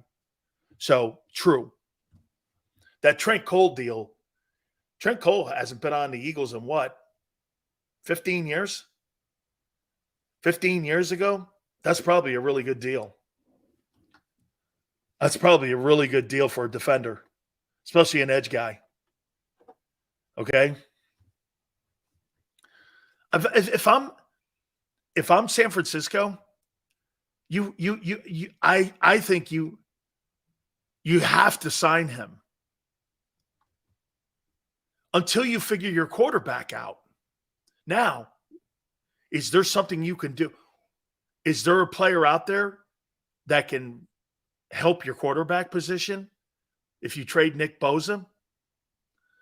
Zippers on wallets in the NFL. Who would be willing to take him on? Would you trade Trevor Lawrence for Nick Bosa? Probably not.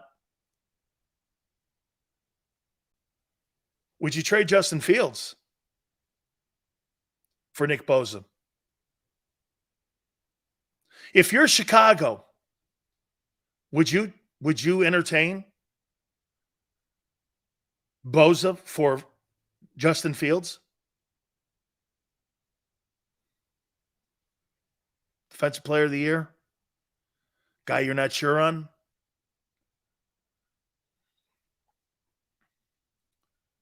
They need a quarterback. They need a quarterback. Would you trade him for Mac Jones? No. You're not. Allen's off the table. Burrow's off the table. Not even going to talk about the guy in Kansas City. They need a quarterback. And I think they need a quarterback to help them win games. Kyler Murray makes sense to me, but I don't believe they would do that in the division.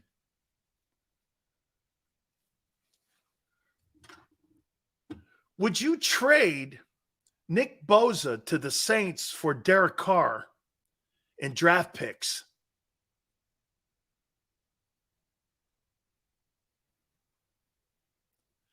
You gave me a first and a third and Derek Carr for Bosa. Would you do it? Scott goes Dak.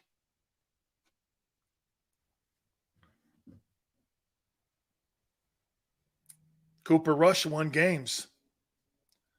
If you're the Cowboys, would you send Dak Prescott to San Francisco for Nick Bosa, knowing full well he's underachieved in Dallas and he's scheduled to make $49.5 million this year? Would you do that if you're Dallas?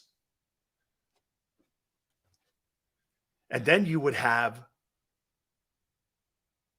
Parsons, the other dude. You'd have to send that end. DeMarcus Lawrence, right? You'd have to send him and Dak for Bosa. Yeah. But then I think San Francisco would have to send something back. Because Lawrence and Dak for Bosa, sounds like Dallas is giving too much up. Dallas would have to get a first rounder. Or you'd have to give them Kittle. Would you? Whoa, man.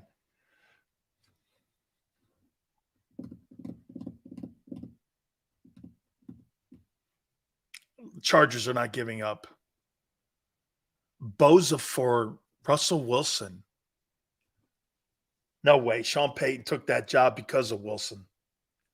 Would Sean Payton do that and then go into a rebuild instead of an unknown? If you're Payton, would you rather go into a rebuild and you get Bosa in there? Interesting.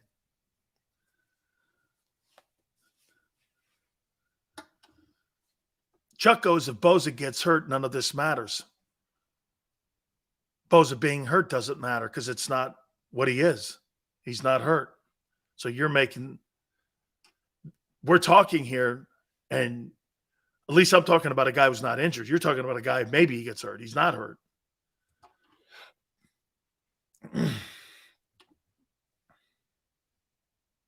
Niner. Do you send Bosa for a quarterback? Would you want Dak? How about you do this? You send Bosa to they would never trade with the Rams. That's their rival. Holy cow, that's a good one. Kyle, would you trade Nick Bosa to Detroit for Jared Goff and draft choices?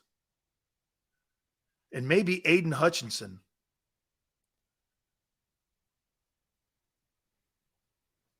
Give me Aiden Hutchinson and Goff, and I'll send you Bosa in a second and a third. Would you do that?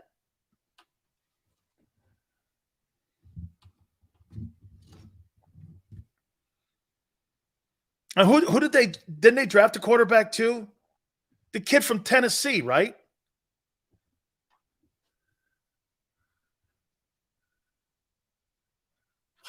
All right, I got to take a timeout. I'm going to do a little more reading here.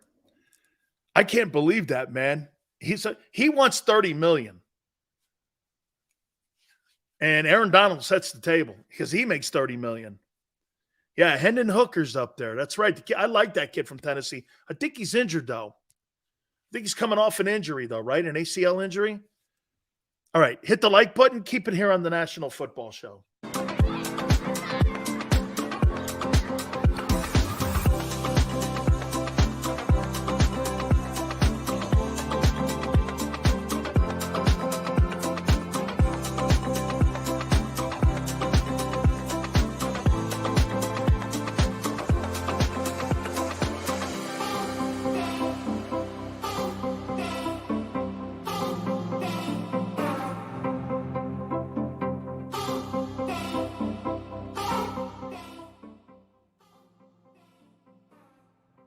Heading down the shore. Have a ball once more. Here, imaginations run wild and time stands still. Because here, you can find the best of the Jersey Shore, all on one 5-mile island. So leave the old you behind and get lost in the woods. Wild, wild, wildwood days.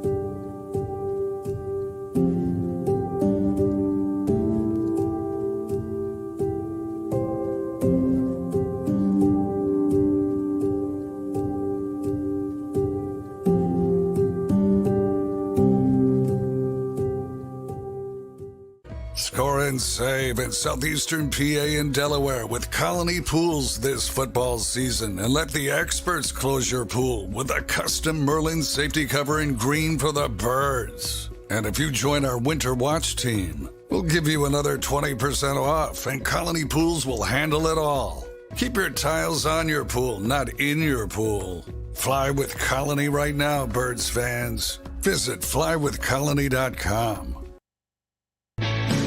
Hi everybody, my name's Jason Lombardi. I'm an inspector at DryTech. At DryTech we offer three major services, the first one being basement waterproofing, the second service we offer is foundation and structural repairs, and then the third service that we offer is mold remediation. If you feel you are having a waterproofing issue, give DryTech a call or check us out online.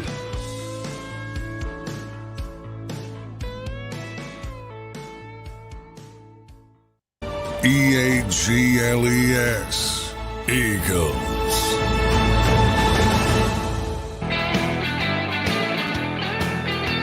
Big Sills.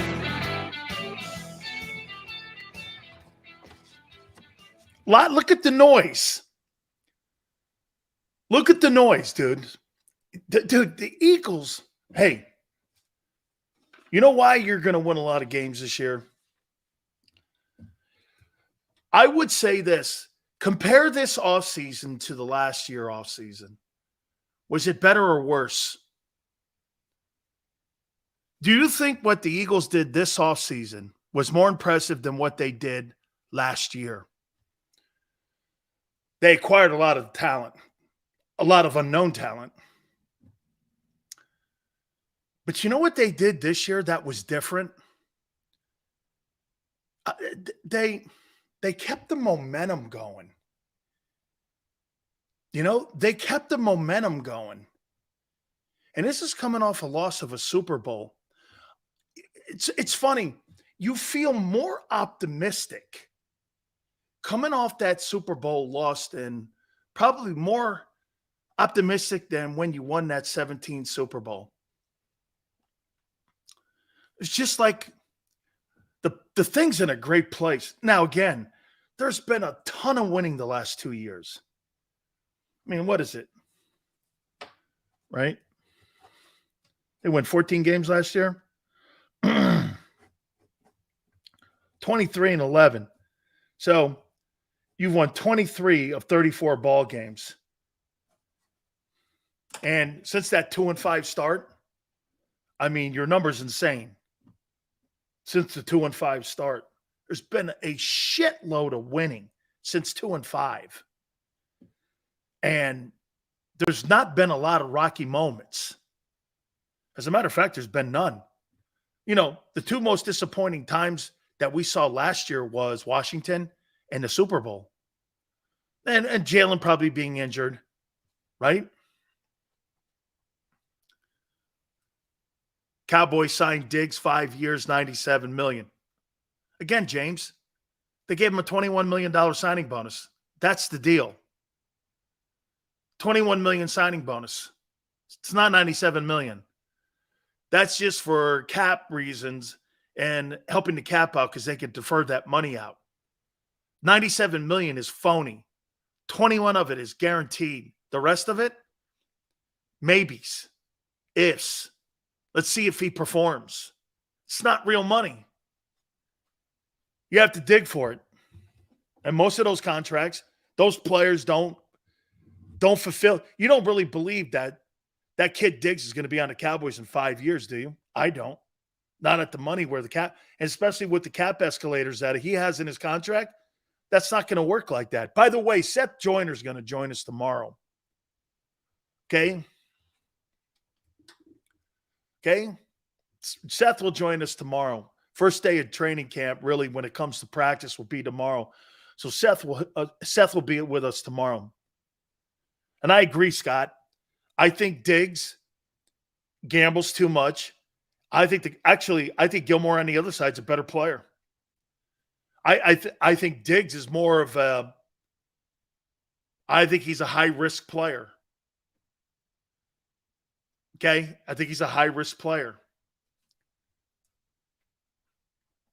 Cowboys win their Super Bowl, he'll get that money.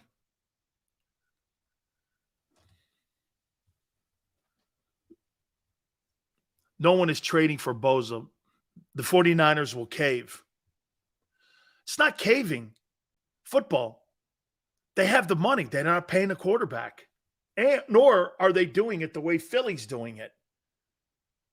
See, Philadelphia has done it perfectly because the owner has a set of nuggets on him. Okay? Hey, here's the money up front, not behind me. You see, look what the Cowboys did to Diggs. The Cowboys gave him a standard-ass normal deal. Look at what the Eagles even did for Darius Slay. They gave him a ton of money up front. They restructured the contract, lowered the base, and the player was okay with it. Why? Because they gave him the money up front. And he knows he's on a 1-year deal. He's not on a 3-year deal or whatever it is. Darius Slay's not on. Darius Slay, this is his last season in Philly. He's not going to be here next year. Not a chance. Not a chance. No pass rush like you guys in the Super Bowl. Look at Niner taking shots at Brandon Graham. If the field was better. See, man, he didn't. That's not how I took that. That's not how I took that. I didn't take it that way. Okay? JM says that's the only guess nobody would mock. Yeah, because Seth will come find your ass. Or if you show up at a big sales event this coming fall, he might kick your ass.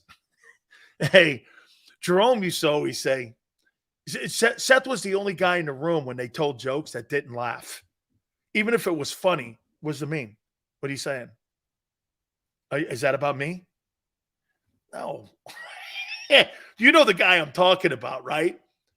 The guy you make a joke on and he goes like this because, hey, I know a lot of Italian guys who, like, you know, down in Soho, those guys, you make a joke, they do this. Hey, man, is that about me? No, it's not about you. It's a joke. What? Are you goofing on me? Are you making fun of me? Some people just don't have a sense of humor. And Seth's a funny guy.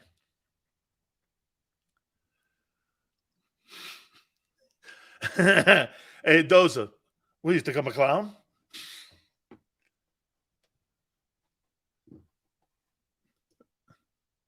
Joe Pesci.